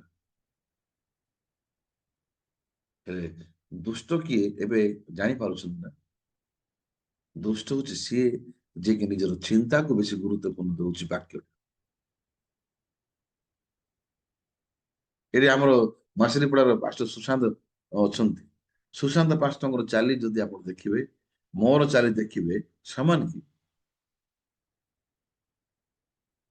ସେ ମୋ ପରି କେବେ ଚାଲିପାରିବେ ନାହିଁ, କି ମୁଁ ବି ତାଙ୍କ ପରି ଚାଲିପାରିବି। ଏଠି ସବୁ ଫେସବୁକରେ ସବୁ ଡୁପ୍ଲିକେଟ ହିରୋ ମାନେ ଆସୁଛନ୍ତି, ଚାଲୁଛନ୍ତି ସେମାନେ, କିନ୍ତୁ ସବୁ ଦେଖିଲେ ହସ ଲାଗୁଛି। ସେମାନେ ସେମିତି କେବେ ଅରିଜିନାଲ ହେଇପାରିବ ନାହିଁ। ଆମର ସ୍ୱଭାବ କେବେ ପରିବର୍ତ୍ତନ ହବ ନାହିଁ।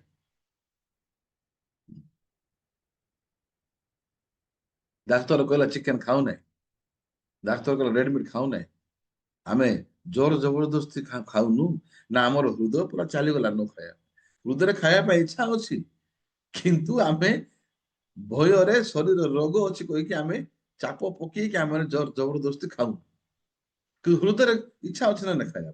ସେଦିନ ମାଇକେଲ ହେଲେ ଆଉ ନିବେଦିକରଣ ରବିବାର ଦିନ ଥିଲେ, ସଣ୍ଡେ ଦିନ ସର୍ଭିସ ସରିଲା ପରେ ମୋ ପାଖରେ ବସିଥିଲେ ସେମାନେ। ତ ମୁଁ ରୂପେଶ ଭାଇକୁ କହିଲି ଯାଇକି ଟିକେ ଜିଲାପି ଧରିକି ଆସ। ତ ଜିଲାପିର ଜୋରି ଆସିଲା, ମୁଁ ଦୁଇ ଜଣଙ୍କୁ ଅଫର କଲି, ଇଆଡେ ମାଇକେଲଙ୍କୁ କହିଲି ଗୋଟେ ଖାଆନ୍ତୁ। ଇଆଡେ ସେ ତାଙ୍କୁ ଦେଖୁଛନ୍ତି, ସେ ତାଙ୍କୁ ଦେଖୁଛନ୍ତି, ନାଇଁ ନାଇଁ ଖାଇବାଟା ଠିକ ନାହିଁ। ହେଲେ ମୁଁ ପୁଅରେ ଦେଖୁଛି, ସେ ବି ଗୋଟେ ଖାଇଦେଲେ ଆଉ ସେ ବି ଗୋଟେ ଖାଇଦେଲେ। ହୃଦୟରେ ଇଚ୍ଛା ହଉଛି ଖାଇବା ପାଇଁ। ଆମ ନିଜର ଶରୀରକୁ ଯତ୍ନ ନେବା ପାଇଁ ଆମେ କେତେଟା ଖାଦ୍ୟକୁ ଆମେ ବନ୍ଦ କରୁଛୁ, କିନ୍ତୁ ତାର ମାନେ ନାହିଁ ଆମର ହୃଦୟରୁ ଖାଇବାର ଇଚ୍ଛା ପଳେଇଲା। ଏବେ ଠିକ ସେମିତି ମୁଁ କହିବାକୁ ଚାହୁଁଛି, ଏବେ ଯୋସେଫ ଯେତେବେଳେ ଦେଖୁଛନ୍ତି, ଦେଖୁଥିବା ବିଷୟକୁ ସେ ବିଶ୍ୱାସ କରୁଛନ୍ତି। ଏଇଟା ହଉଛି ସମସ୍ୟା। ମୁଁ କେବେ ବି ଗାଳି ଶୁଣିଲି ନାହିଁ ଯେ ମୁଁ କଣ ଭୁଲ କରୁଛି ବୋଲି, କିନ୍ତୁ ମୁଁ ଗାଳି ଶୁଣିଛି କଣ ପାଇଁ? ମୁଁ ବାକ୍ୟକୁ ଫିଙ୍ଗି ଦେଇକି ନିଜକୁ ଅଧିକ ଗୁରୁତ୍ୱପୂର୍ଣ୍ଣ ନେଉଥିଲି।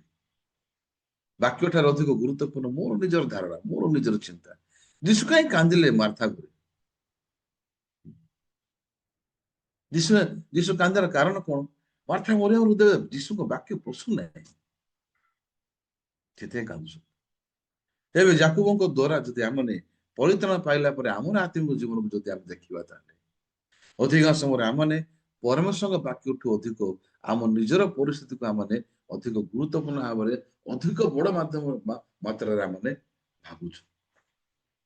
ହଁ, ଏ ପ୍ରକାର ପରିସ୍ଥିତିରେ ମୁଁ କଣ କରିବି, ଏ ପ୍ରକାର ସମସ୍ୟାରେ ମୁଁ କଣ କରିବି, କେମିତି କରିବି, ଏ ବିଷୟକୁ ପରିବର୍ତ୍ତେ ଯଦି ଆମେ ଖୋଜିବା, ସମସ୍ୟା ହଉଛି ମୁଁ ବାକ୍ୟ ଠାରୁ ଦୂରରେ ଅଛି, ସେଥିପାଇଁ ହଇରାଣ ହଉଛି। ଝଡ ବାତ୍ୟା, ଡଙ୍ଗା ଭିତରେ ଥିବା ସେ ସମୟକୁ ଯଦି ଭୟ ଦେବାର କାରଣ ଥାନ୍ତା, ତାହେଲେ ଯୀଶୁ କଣ ପାଇଁ ଆରାମସେ ଶୋଇଥିଲେ? ଆଜି ଆମର ମଣ୍ଡଳୀ ଭିତରେ ମଧ୍ୟ ସମାନ ବିଷୟ।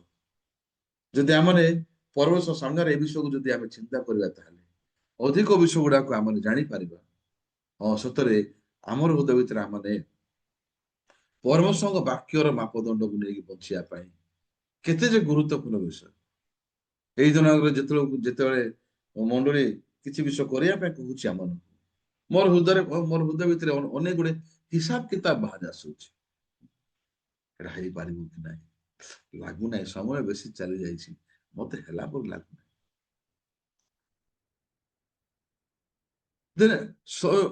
ଆମର ଦୃଷ୍ଟିରେ ଦେଖାଯାଉଥିବା ପରିସ୍ଥିତି ଆମକୁ ଠିକ ହିଁ ଲାଗିଥାଏ। ଏଇଟା ନ ଭାଙ୍ଗିଲା ପର୍ଯ୍ୟନ୍ତ ଆମର ହୃଦୟରେ ପ୍ରଭୁଙ୍କ ବାକ୍ୟ କେବେ ମଧ୍ୟ ସ୍ଥାପନ ହେଇପାରିବ ନାହିଁ, ଅସମ୍ଭବ। ଅତି ସ୍ପଷ୍ଟ ଭାବରେ ମୁଁ ଯଦି କହିବି, ତାହେଲେ ଆମର ଦୈନନ୍ଦିନ ଆତ୍ମିକ ଜୀବନରେ କଣର ବୃଦ୍ଧି ସାଧନ ହେବା ଆବଶ୍ୟକ ଅଟେ? ପାଉଲ କହିଲେ ଆନ୍ତରିକ ପୁରୁଷ ଅଧିକରୁ ଅଧିକ ନୂତନୀକୃତ ବୃଦ୍ଧି ପାଉଛନ୍ତି, କିନ୍ତୁ ବାହ୍ୟ ପୁରୁଷ କ୍ଷୟ ପାଇ ପାଇ ଚାଲିଛି। ଆମର ସ୍ପିରିଚୁଆଲ ଲାଇଫର ଜର୍ଣ୍ଣିରେ ଆମେ ଅଧିକ ମାତ୍ରାରେ ଯଦି ଆମର ଚିନ୍ତାଧାରାକୁ, ଆମର ଦେଖୁଥିବା ପରିସ୍ଥିତି ଯାହାକି ସାଂଘାତିକ ଲାଗୁଛି, ଯାହାକି ବହୁତ ଭୟଙ୍କର ଲାଗୁଛି, ସେ ଭୟଙ୍କର ପରିସ୍ଥିତିରେ ଯଦି ଆମେ ବାକ୍ୟକୁ ମନେ ପକେଇବା, ପ୍ରଭୁଙ୍କର କଥା ଗୁଡାକ ମନେ ପକେଇବା, ତାହେଲେ ସେ ବିଷୟ ଦ୍ଵାରା ଆମେ ଯଥେଷ୍ଟ ଭାବରେ ଆମର ଦେଖୁଥିବା ପରିସ୍ଥିତି, ଯାହାକି ମୃତ୍ୟୁ ସହିତ ସମାନ ପରିସ୍ଥିତି ପରିକୁ ମଧ୍ୟ ଆମେ ପାର କରିପାରିବା। ଯଦି ଅବ୍ରାହମ କହିଲେ ଆମେ ଫେରି ଆସିବୁ, ନୈବେଦ୍ୟ ଉତ୍ସର୍ଗ କାର୍ଯ୍ୟକୁ ସମାପ୍ତ କଲା ପରେ ଆମେ ଦୁହେଁ ଫେରି ଆସିବୁ। ଏବେ ଏଇ ଜାଗାରେ ଯଦି ଆମେ ଦେଖିବା, ତାହେଲେ ଯାକୁବ ବର୍ତ୍ତମାନ କାହିଁକି ଏଇ ପ୍ରକାର ଭାବରେ ସେ କହୁଛନ୍ତି? ଯାକବର ଜୀବନ କାଳ ଯଦି ଆମେ ଦେଖିବା, ତାହେଲେ ଅନେକ ସମୟରେ ସେ ନିଜର ଚିନ୍ତାକୁ ସେ ଅନୁଗମନ କରୁଥିଲେ। ପ୍ରଭୁ ଗୋଟେ ପଟେ ତାଙ୍କ ପାଇଁ ଅନେକ ଗୁଡେ କାମ କରୁଛନ୍ତି, ଅନ୍ୟ ପକ୍ଷରେ ଯାକୁବ ଅନନେସେସାରିଲି ସମୟକୁ ସେ ନଷ୍ଟ କରିବାର ମଧ୍ୟ ଟାଇମକୁ ସେ ବିତେଇଛନ୍ତି। ଯୋଉ ସମୟ ରାହେଲ ପାଇଁ ସେ ଅଧିକ ସମୟକୁ ସେ ସ୍ପେଣ୍ଡ କଲେ, ନିଜର ଶାରୀରିକ ଖୁସିକୁ ପାଇବା ପାଇଁ ସେ କଣ କଲେ? ସେ ତାଙ୍କ ମାମୁଁ ଲାବାନ ଘରକୁ ସେ ଗଲେ। ଆଉ ରାହେଲଙ୍କୁ ପାଇବା ପାଇଁ ସେ ଦାସକର୍ମ କଲେ ଲେଖା, ମେଷ ପୋଲ ଚୋରେଇଲେ ସେ। ଦେନ୍ ସେ ସମୟରେ ପରବର୍ତ୍ତୀ ଯଦିଓ ସେ ରାହେଲକୁ ପାଇଲେ, କିନ୍ତୁ ମୁଁ ଜାଣିନି ଆପଣ ଜାଣିଛନ୍ତି ନା ନାହିଁ, ରାହେଲ ସହିତ ସେ କେତେ ସମୟ ବଞ୍ଚିଲେ? ଲମ୍ବା ଟାଇମ। ରାହେଲ ସହିତ ଯାକବର ଲମ୍ବା ସମୟ ବଞ୍ଚି ନାହାନ୍ତି, ରାହେଲ ମରିଗଲେ। ବାଇବଲ ଲେଖା ହେଇଛି କଣ ବୋଲି? ଯିଏ ଆପଣ ନିଜର ଜୀବନକୁ ଚେଷ୍ଟା କରୁଛି ବଞ୍ଚିବାକୁ, ସେ ହରେଇବ। ଆଉ ନିଜର ପ୍ରାଣକୁ ସେ ବଞ୍ଚି ପାରିବ ସିଏ, ଯିଏକି ନିଜର ଜୀବନକୁ ଛାଡି ଦେଇଛି। ଯଦି ଆମେ ଚେଷ୍ଟା କରୁଛୁ ନିଜକୁ ପ୍ରୋଟେକ୍ଟ କରିବା ପାଇଁ ନିଜ ଅନୁସାରେ, ତାହେଲେ ଆମେ ତାହା ହରେଇବା। ଏ ସମୟରେ କ୍ରମାଗତ ଭାବରେ ଯଦି ଆମେ ଦେଖିବା, ଏ ବିଷୟକୁ ନେଇ ଚିନ୍ତା କରିବା, ତାହେଲେ ପରମେଶ୍ୱର କହିବା ପାଇଁ ଚାହୁଁଛନ୍ତି କଣ ବୋଲି? ମୁଁ ତମକୁ ଯାହା ବି କହୁଛି ସେ ଅନୁସାରେ ତମେ ଗତି କର। ତ ସେଠି ମୁଁ ଯେତେବେଳକୁ ଚର ସ୍ୱର ଶୁଣୁକି ମୁଁ ପାଦ କାଢିକି ଯାଉଛି, ସେଠି ବହୁତ ଗୁଡେ ମୋର ଶରୀର ଅନୁସାରେ ମତେ କ୍ଷତି ଲାଗୁଛି। ମନେକର ଧରି ନିଅନ୍ତୁ ମୁଁ ସେବା କାମ କରୁଛି ଜାଗାରେ, ତ ବର୍ତ୍ତମାନ ଯଦି ମୁଁ ଟିକେ ଚିନ୍ତା କରିବି, ମୋର ଫ୍ୟୁଚର ପାଇଁ, ମୋର ଆଗକୁ ଆଗକୁ କଣ କଣ ବିଷୟ ପାଇଁ ଟିକେ ଚିନ୍ତା କରିବାକୁ ପଡିବ ମତେ। ପାସବୁକ୍ ରେ ଟିକେ ପଇସା ରଖିବାକୁ ପଡିବ। ଯଦି ମୁଁ କିଛି ରଖିବିନି ପଇସା ପାସବୁକ୍ ରେ, ତାହେଲେ ଆଗକୁ କେମିତି କଣ କରିବି, ଭବିଷ୍ୟତ ମୁହୂର୍ତ୍ତରେ କେମିତି କରିବି। ତ ଏଇଗୁଡାକୁ ମଧ୍ୟ ଚିନ୍ତା ଯେତେବେଳେ ଆସେ ସେ ସମୟରେ ଏ ଚିନ୍ତା କେମିତି ଆମକୁ ଅ, ପରିଚାଳନା କରେ, ତାହା ଆମର ହୃଦୟର ସ୍ଥିତି ଅନୁସାରେ ଅନୁଯାୟୀ ନିର୍ଭର କରେ। ତ ଗତ ଦିନ ଘରେ ମୁଁ ଯେତେବେଳକୁ ଅ ଗୋଟେ ଜାଗାକୁ ଯାଇଥିଲି, ଚର୍ଚ୍ଚ ମତେ ପଠେଇଥିଲା, ତ ପରିସ୍ଥିତି ଦେଖିଲେ ସେଠି ଅନେକ ଗୁଡିଏ ଅ ମାନେ ନେଗେଟିଭ ସିଚୁଏସନ ଗୁଡାକ ଯେତେବେଳେ କରାଯାଉଛି, ଥାଉ, ପ୍ରଭୁ କାମ କଲା ପରେ ଲାଗୁନାହିଁ। ଆଉ ପ୍ରଭୁ ଯଦି କାମ କରିଥାନ୍ତା ତ ନିହାତି କିଛି ସାଇନ୍ ସିମ୍ପଟମ ବାହାରିଥାନ୍ତା। ବାଇବଲର ପ୍ରତ୍ୟେକ କାହାଣୀରେ, ପ୍ରତ୍ୟେକ ଜାଗାରେ ଅସମ୍ଭବ ପରିସ୍ଥିତିରେ ହିଁ ପରମେଶ୍ୱରଙ୍କ କାର୍ଯ୍ୟ ପ୍ରକାଶ ପାଇଅଛି। ସମ୍ଭବର ପରିସ୍ଥିତିରେ ଈଶ୍ୱର କାମ କରିବେ ନାହିଁ। ଲାଜାର ବଞ୍ଚିଥିଲା ସମୟରେ ଯୀଶୁ ଲାଜାର ଘରକୁ ଯିବା ଉଚିତ ନଥିଲା, ହେଲେ ଜାଣି ଶୁଣିକି ସେ ଆହୁରି ବିଳମ୍ବ କଲେ। କାହିଁକି? ଲାଜାର ମରିଗଲା ପରେ ଯୀଶୁ ଲାଜାର ଘରକୁ ପ୍ରବେଶ କଲେ। ସମସ୍ତ ବୈଦ୍ୟ ମାନଙ୍କ ପାଖକୁ ଯାଇକି ଆପଣଙ୍କର ସର୍ବସ୍ୱକୁ ସେ ବ୍ୟୟ କଲେ। ସେ 12 ବର୍ଷ ପର୍ଯ୍ୟନ୍ତ ପ୍ରଗରଗ୍ରସ୍ତ ସ୍ତ୍ରୀ ସମସ୍ତ ବ୍ୟୟ କରିକି ସେ ସମସ୍ତ ଅ, ଯାହା ବି ଥିଲା ତାଙ୍କ ପାଖରେ ସବୁକୁ ସେ ସରେଇଲେ, କିନ୍ତୁ ସେ କିଛି ସୁସ୍ଥତା ନ ପାଇକି ଅଧିକ ସେ ପୀଡ଼ିତ ହେଲେ ଲେଖା ହେଇଛି। ସେ ସମୟରେ ସେ ତାଙ୍କ ହୃଦୟ ଭିତରେ ହାଲିଆ ହେଇଯାଉଛୁ, ମୋର ସବୁ ସମ୍ଭାବନା ସରିଗଲା, ମୋର କିଛି ଅନ୍ୟ ରାସ୍ତା ନାହିଁ। ସେ ସମୟରେ ଗୋଟେ ହୃଦୟ ତିଆରି ହଉଛି ନିଜକୁ ଆଉ ବିଶ୍ୱାସ ନ କରିବା। ନିଜର ହୃଦୟ ଭିତରେ ସେ ଆଉ ନିଜକୁ ବିଶ୍ୱାସ କରିବାର ନିଜର କୌଣସି ମାପଦଣ୍ଡକୁ ସେ ଆଉ ଗୁରୁତ୍ୱପୂର୍ଣ୍ଣ ଦଉନାହାନ୍ତି। ଯୋଉ ସ୍ତ୍ରୀ ଲୋକର ଝିଅକୁ ଭୂତ ଲାଗିଥିଲା, ସେ ସ୍ତ୍ରୀ ଲୋକର ହୃଦୟରେ ମଧ୍ୟ ଆଶ୍ଚର୍ଯ୍ୟ ପ୍ରକାର ହୃଦୟ ତିଆରି ହେଇଥିଲା। ହଁ, ମୁଁ କୁକୁର ହେଲେ ମଧ୍ୟ ଚଳିବ, କିନ୍ତୁ ଯୀଶୁ ହିଁ ମୋର ଝିଅକୁ ଭଲ କରିବେ। ସତରେ ପ୍ରତ୍ୟେକ ସମୟରେ ମଣ୍ଡଳୀ ମତେ ଯତ୍ନ ନଉଛି, ପ୍ରତ୍ୟେକ ସମୟରେ ପରମେଶ୍ୱର ଦାସ ମତେ କୋଢେଇକି ନଉଛନ୍ତି। ଆମର ହୃଦୟ ଭିତରେ ଯଦି ଆମ ନିଜର ଧାରଣା, ନିଜର ବୁଝାମଣା, ନିଜର ବିଚାର ଯାହାକି ଠିକ ଲାଗୁଛି, ଏଟା କେତେ କଦର୍ଯ୍ୟ ବିଷୟ, ଏଟା କେତେ ଯେ ଘୃଣ୍ୟ ବିଷୟ ପ୍ରଭୁଙ୍କ ସାମ୍ନାରେ। ଆଉ ଏଇଗୁଡାକ ହିଁ ଆମର ପ୍ରଭୁଙ୍କ ବାକ୍ୟକୁ ପରିତ୍ୟାଗ କରିବା ପାଇଁ ବନଉଛି। ସେତେ ଏ ବିଷୟ ଗୁଡାକ ପରିତ୍ୟାଗ କରିବା ପାଇଁ, ଏ ବିଷୟ ଠାରୁ ଅଲଗା ହେବା ପାଇଁ ପ୍ରଭୁ ଆମମାନଙ୍କ ସହିତ ଯୁଦ୍ଧ କରୁଛନ୍ତି। ଏଇ ଜାଗାରେ ଯାକୁବ ଯେଉଁ ସମୟରେ ବର୍ତ୍ତମାନ କାନ୍ଦୁଛନ୍ତି, ସେଇ ସମୟରେ ତାଙ୍କ ହୃଦୟ ଦୋହଲି ଯାଉଛି। ତାଙ୍କ ହୃଦୟ ଭିତରେ ଏବେ ବିଶ୍ୱାସ ନାହିଁ, ତାଙ୍କ ଭିତରେ ସେଠି କୌଣସି ଏବେ ପରମେଶ୍ୱର ଦେଇଥିବା ବାକ୍ୟ ନାହିଁ। ଆମେ କେଉଁ ସମୟରେ ମଣ୍ଡଳୀ ସହିତ ସମାନ ହୃଦୟ ନେଇକି ବଞ୍ଚି ପାରିବୁ? ଆମେ ଭଲରେ ନିଷ୍ପତ୍ତି ନେଲେ, ଆମେ ଭଲ ହୃଦୟ ରଖିଲେ, ଯେତେ ଅଧିକ ଆମେ କଣ୍ଡିସନ ପାଇବା ନିଜର ଚିନ୍ତାଧାରାକୁ ପରିତ୍ୟାଗ କରିବା ପାଇଁ, ଯେତେ ଅଧିକ ଆମେ ନିଜକୁ ନ ଶୁଣିବାର ସ୍ୱରକୁ ଯଦି ଆମେ ସର୍ତ୍ତ ପାଇବା, ନିଜର କଥାକୁ ଧରିକି ବଞ୍ଚିବା ପାଇଁ, ନିଜର ବିଚାରକୁ ପରିତ୍ୟାଗ କରିବା ପାଇଁ ସର୍ତ୍ତ ଯଦି ପାଇବା, ତାହେଲେ ଅଧିକ ମାତ୍ରାରେ ଆମେ ମଣ୍ଡଳୀ ସହିତ, ପ୍ରଭୁଙ୍କ ବାକ୍ୟ ସହିତ ଆମେ ସଂଯୁକ୍ତ ହେବା ପାଇଁ ସର୍ତ୍ତ ମଧ୍ୟ ପାଇବା। ସେଥିପାଇଁ ଏ ଅଗାଡି ଗୁଡାକ କଣ? ଏ ଅଗାଡି ଗୁଡାକର ଅର୍ଥ ହଉଛି ଏ ଜାଗାରେ ଚିନ୍ତା, ନିଜର ଧାରଣା, ନିଜର ବୁଝାମଣା, ନିଜର ଅନୁଭୂତି, ନିଜର ବିଚାର, ଏଗୁଡାକ ସବୁ ଅଗାଡି ଯାଏ। ୟାଠୁ ଯଦି ଆମେ ଅଲଗା ହେବା ନାହିଁ, ତାହେଲେ କଣ ଅବସ୍ଥା?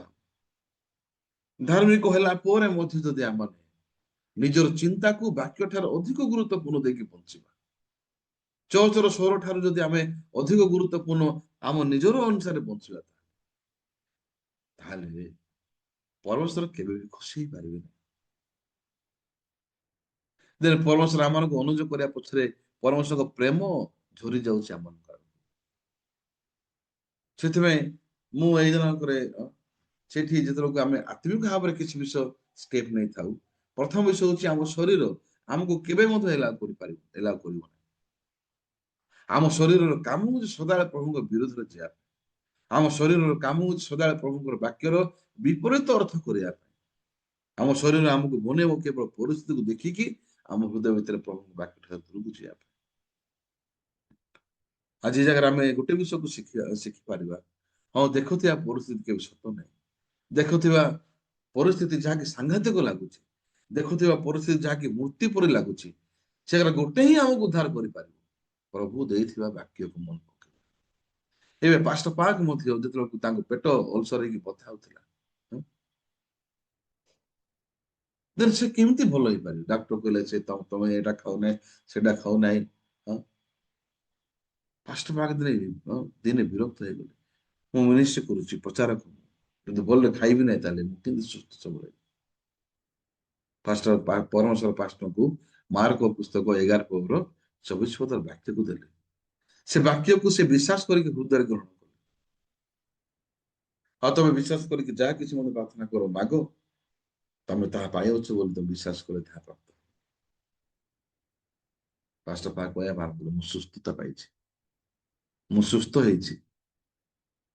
ତାଙ୍କର ଚିନ୍ତା କହିଲା, ଆରେ ତମେ ଯଦି ସୁସ୍ଥ ହେଇଛ, ଏଟା ବଥାଟା କାହିଁ ବନ୍ଦ ହଉନି? କାହିଁକି? ଜଗତର ମାପଦଣ୍ଡ ଅନୁସାରେ, ଜଗତର ସ୍କେଲ ଅନୁସାରେ ପେଟ ବଥା କମ ହେବାଟା ହଉଛି ସୁସ୍ଥତା। କିନ୍ତୁ ବାଇବଲର ଅନୁସାରେ, ପ୍ରଭୁଙ୍କର ମାପଦଣ୍ଡ ଅନୁସାରେ ବାକ୍ୟକୁ ବିଶ୍ୱାସ କରିବାଟା ହଉଛି ସୁସ୍ଥତା। ଆମେନ୍। ବାକ୍ୟକୁ ବିଶ୍ୱାସ କରିବାଟା ହଉଛି ସୁସ୍ଥତା। ଯୋଉ ସ୍ଥିତିରେ କି ପେଟ ବଥା ବି ହଉଥିବ, ଆମର ଅଭାବ ଥିଲେ ମଧ୍ୟ ଆମେ କହୁଛୁ ଆମେ ଧନୀ ଲୋକ, ଆମେ ରୋଗର ଥିଲେ ମଧ୍ୟ ଆମେ କହୁଛୁ ଆମେ ସୁସ୍ଥ ଲୋକ, ଆମ ପାଖରେ ଟଙ୍କା ଥାଉ କି ନଥାଉ, କିନ୍ତୁ ଆମେ କହୁଛୁ ଆମେ ଖୁସିର ଲୋକ। କାହିଁକି? ପ୍ରଭୁ ଆମକୁ କହିଛନ୍ତି ସେମିତି କହିବା ପାଇଁ। ପ୍ରଭୁ ଆମକୁ କହିଛନ୍ତି ଧାର୍ମିକ ବୋଲି କହିବା ପାଇଁ, ନା ଆମେ ନିଜେ ନିଜେ ସବୁ ତିଆରି କରୁଛୁ ଧାର୍ମିକ ବୋଲି? ଆମେ ନିଜେ ନିଜେ ନିଜ କାର୍ଯ୍ୟ ବ୍ୟବହାର ଧାର୍ମିକ ହେଇଛୁ କି? ନାଇଁ, ପ୍ରଭୁ କହିଛନ୍ତି ଆମକୁ ତମେ ଧାର୍ମିକ, ସେଥିପାଇଁ ଆମେ ଧାର୍ମିକ। ପ୍ରଭୁ ବର୍ତ୍ତମାନ ଅବ୍ରାହମକୁ କହିଲେ, ତମର ଔରସରୁ ଗୋଟେ ପୁତ୍ର ଜାତ ହବ, ତା ନାଁ ହଉଛି ଇସାକ। ତ ଅବ୍ରାହମଙ୍କର ଜୀବନରେ ଗୋଟେ ବିଷୟ, ଦୀର୍ଘ 25 ବର୍ଷର ଜୀବନ ଅବ୍ରାହମକୁ କେମିତିକାର ପ୍ରଫିଟ ଦେଲା ଜାଣିଛନ୍ତି? ଯଦି ଆପଣ ଯାକୁବ ବିଷୟରେ ଯଦି ଆପଣ ପଢିବେ, ସେଠି ଲେଖା ହେଇଛି, ହସିଆ ପୁସ୍ତକ 12 ପଦରେ ବାକ୍ୟ ଲେଖା ହେଇଛି ନା, ଅନେକ ସମୟରେ ବାକ୍ୟ ଆମେ ପଢୁଛୁ। କିଏ ହେଲେ ଜଣେ କାଢନ୍ତୁ ଆଉ ପଢନ୍ତୁ, ହସିଆ 12 ପଦରେ କଣ ଲେଖା ହେଇଛି?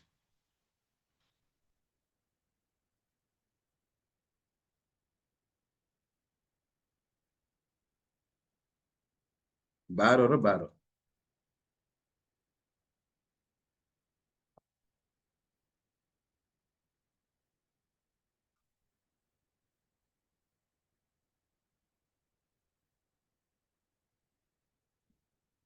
ଆଇଲେ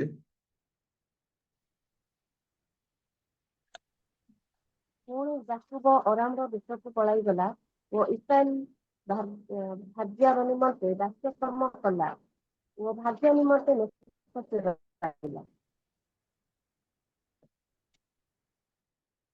ଟିକେ କ୍ଲିୟର ହଉନି ସବୁ, ଆଉ ଟିକେ ପଢ, ଆଉ ଟିକେ ଭଲରେ ପଢ। ପୁଣି ଯାକୁବ ଅରାମର ଦେଶକୁ ପଳାଇଗଲା ଓ ଇସ୍ରାଏଲ ଭାଗ୍ୟର ନିମନ୍ତେ ଦାସ୍ୟକର୍ମ କଲା ଓ ଭାଗ୍ୟ ନିମନ୍ତେ ମେଷ ଚରାଇଲା। ହଁ,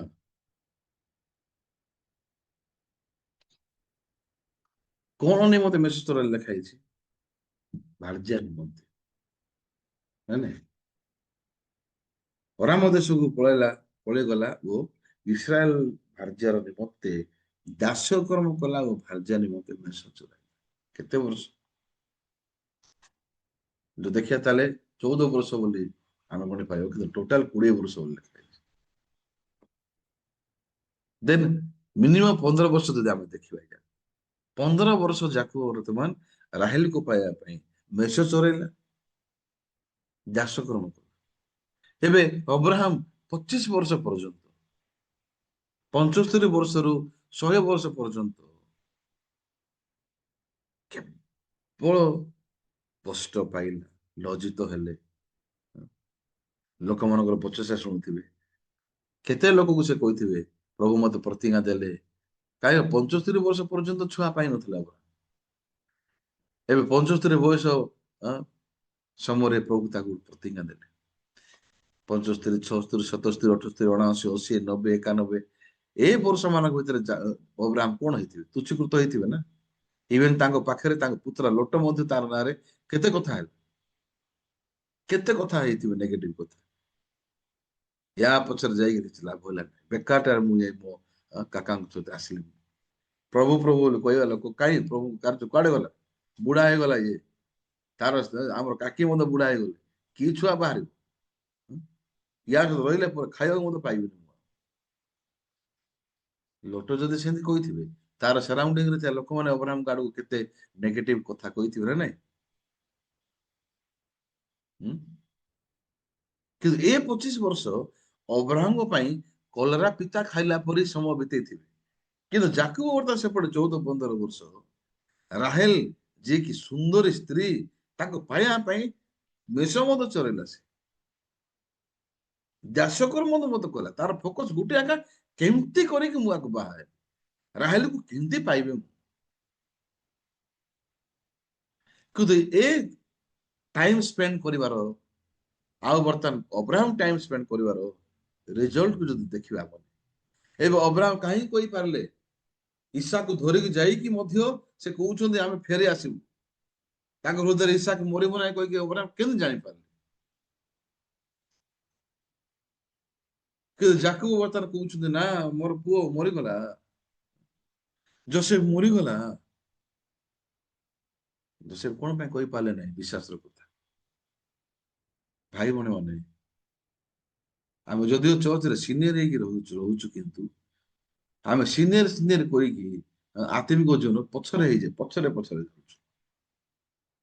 ଯଦି ଆମର ସଠିକ ଭାବରେ ଯଦି ଆମଙ୍କର ଆତ୍ମିକ ଜୀବନ ଦେଖିବା, ତାହେଲେ ଆମର ପ୍ରଚାର ବନ୍ଦ, ଆମେ ଅନ୍ୟମାନଙ୍କୁ କୋଡେଇ ନେବା କ୍ଷେତ୍ରରେ ମଧ୍ୟ ବେଶୀ ଦୁର୍ବଳ। ଅନ୍ୟମାନଙ୍କର ଦୁର୍ବଳତା, ଅନ୍ୟମାନଙ୍କର ମିଷ୍ଟେକ୍ସକୁ ନେଇକି ଆମେ କେମିତି ତାଙ୍କୁ ପରିଚାଳନା କରିବାଟା, ଏଇଟା ବେଶୀ ଦୁର୍ବଳ। ଖାଲି ବିଚାର କରିବାଟା, ସେ ସେମିତି କଲା, ସେ ସେମିତି କଲା, ଏମିତି କାହିଁ ହଉଛି, ଭଲ ନାହିଁ, ଖାଲି ବିଚାର କରିବା। ତାହେଲେ ଆମେ ଅବ୍ରାହମଙ୍କ ସଦୃଶ ଯଦି ଆମେ ଟାଇମ ସ୍ପେଣ୍ଡ କରୁଛୁ, ମତେ ଏବେ ବି ମନେ ଅଛି, ମୁଁ କହୁନାହିଁ ମୁଁ ବେଶୀ ବେଶୀ ଜିନିଷ ଜାଣିଛି ବୋଲି କହୁନାହିଁ। ଯଦି କିଛି ବିଷୟ ମୁଁ ଯଦି ଜାଣିଛି, ସର୍ବମୋଟ ଭାବରେ ସମସ୍ତ ବିଷୟ ଜାଣିବା ଠାରୁ ମୁଁ ସବୁଠୁ ଅଧିକ ମାତ୍ରାରେ ଜାଣିଲି ଗୋଟେ ବିଷୟ, ମୁଁ କେବେ ମଧ୍ୟ ନିଜ ଅନୁସାରେ ଏ ଚର୍ଚ୍ଚରେ ମୋ ଲାଇଫକୁ ଲିଡ୍ କରିପାରିବି ନାହିଁ, ପ୍ରଭୁ ଯଦି ଚାହୁଁଛନ୍ତି।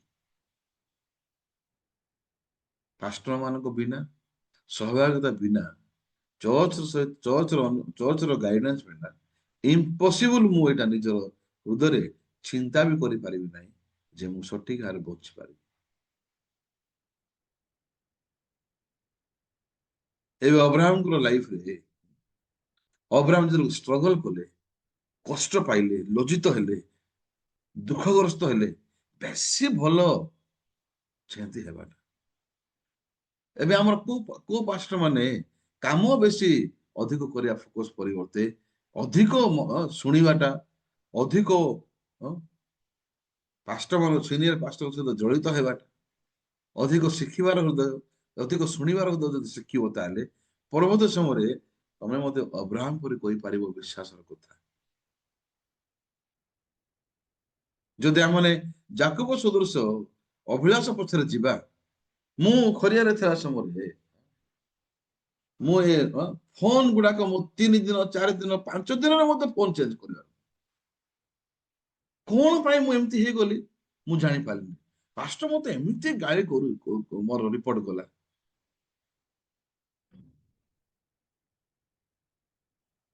ମତେ ବହୁତ ଅଭିଯୋଗ କଲେ ପାଷ୍ଟର, ଖରିଆରକୁ ଆସିବେ ଆଉ ସମସ୍ତଙ୍କ ସାମ୍ନାରେ ଗାଳି କରିବେ। ଲାଷ୍ଟ ମତେ କହିଲେ ତତେ ଗୋଟେ ମୋବାଇଲ ଦୋକାନ ଖୋଲିଦେବି କହିଲେ ମତେ ପାଷ୍ଟର। 2 ଦିନକୁ ଥରେ ଚେଞ୍ଜ କରୁ।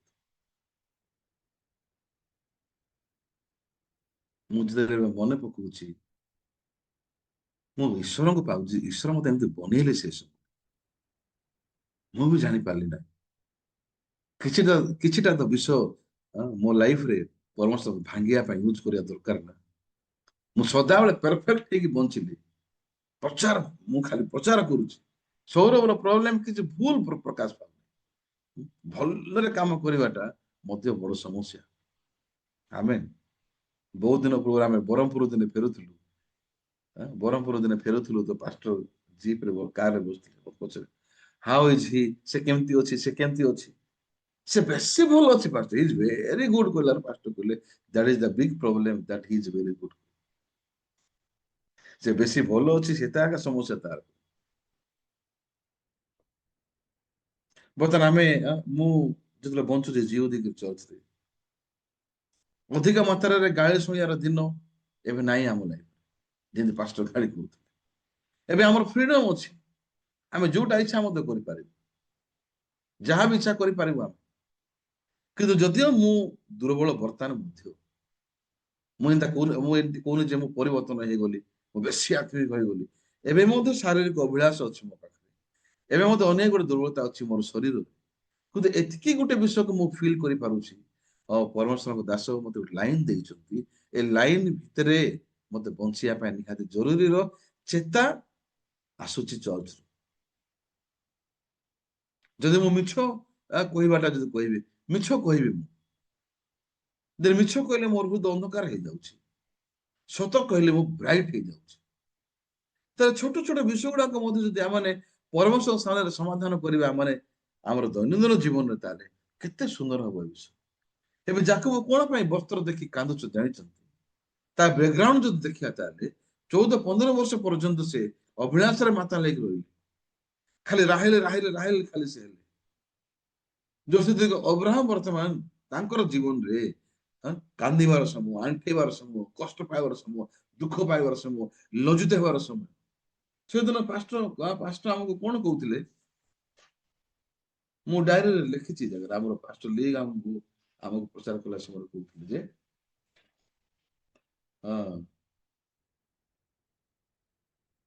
if I despise then let me be despised।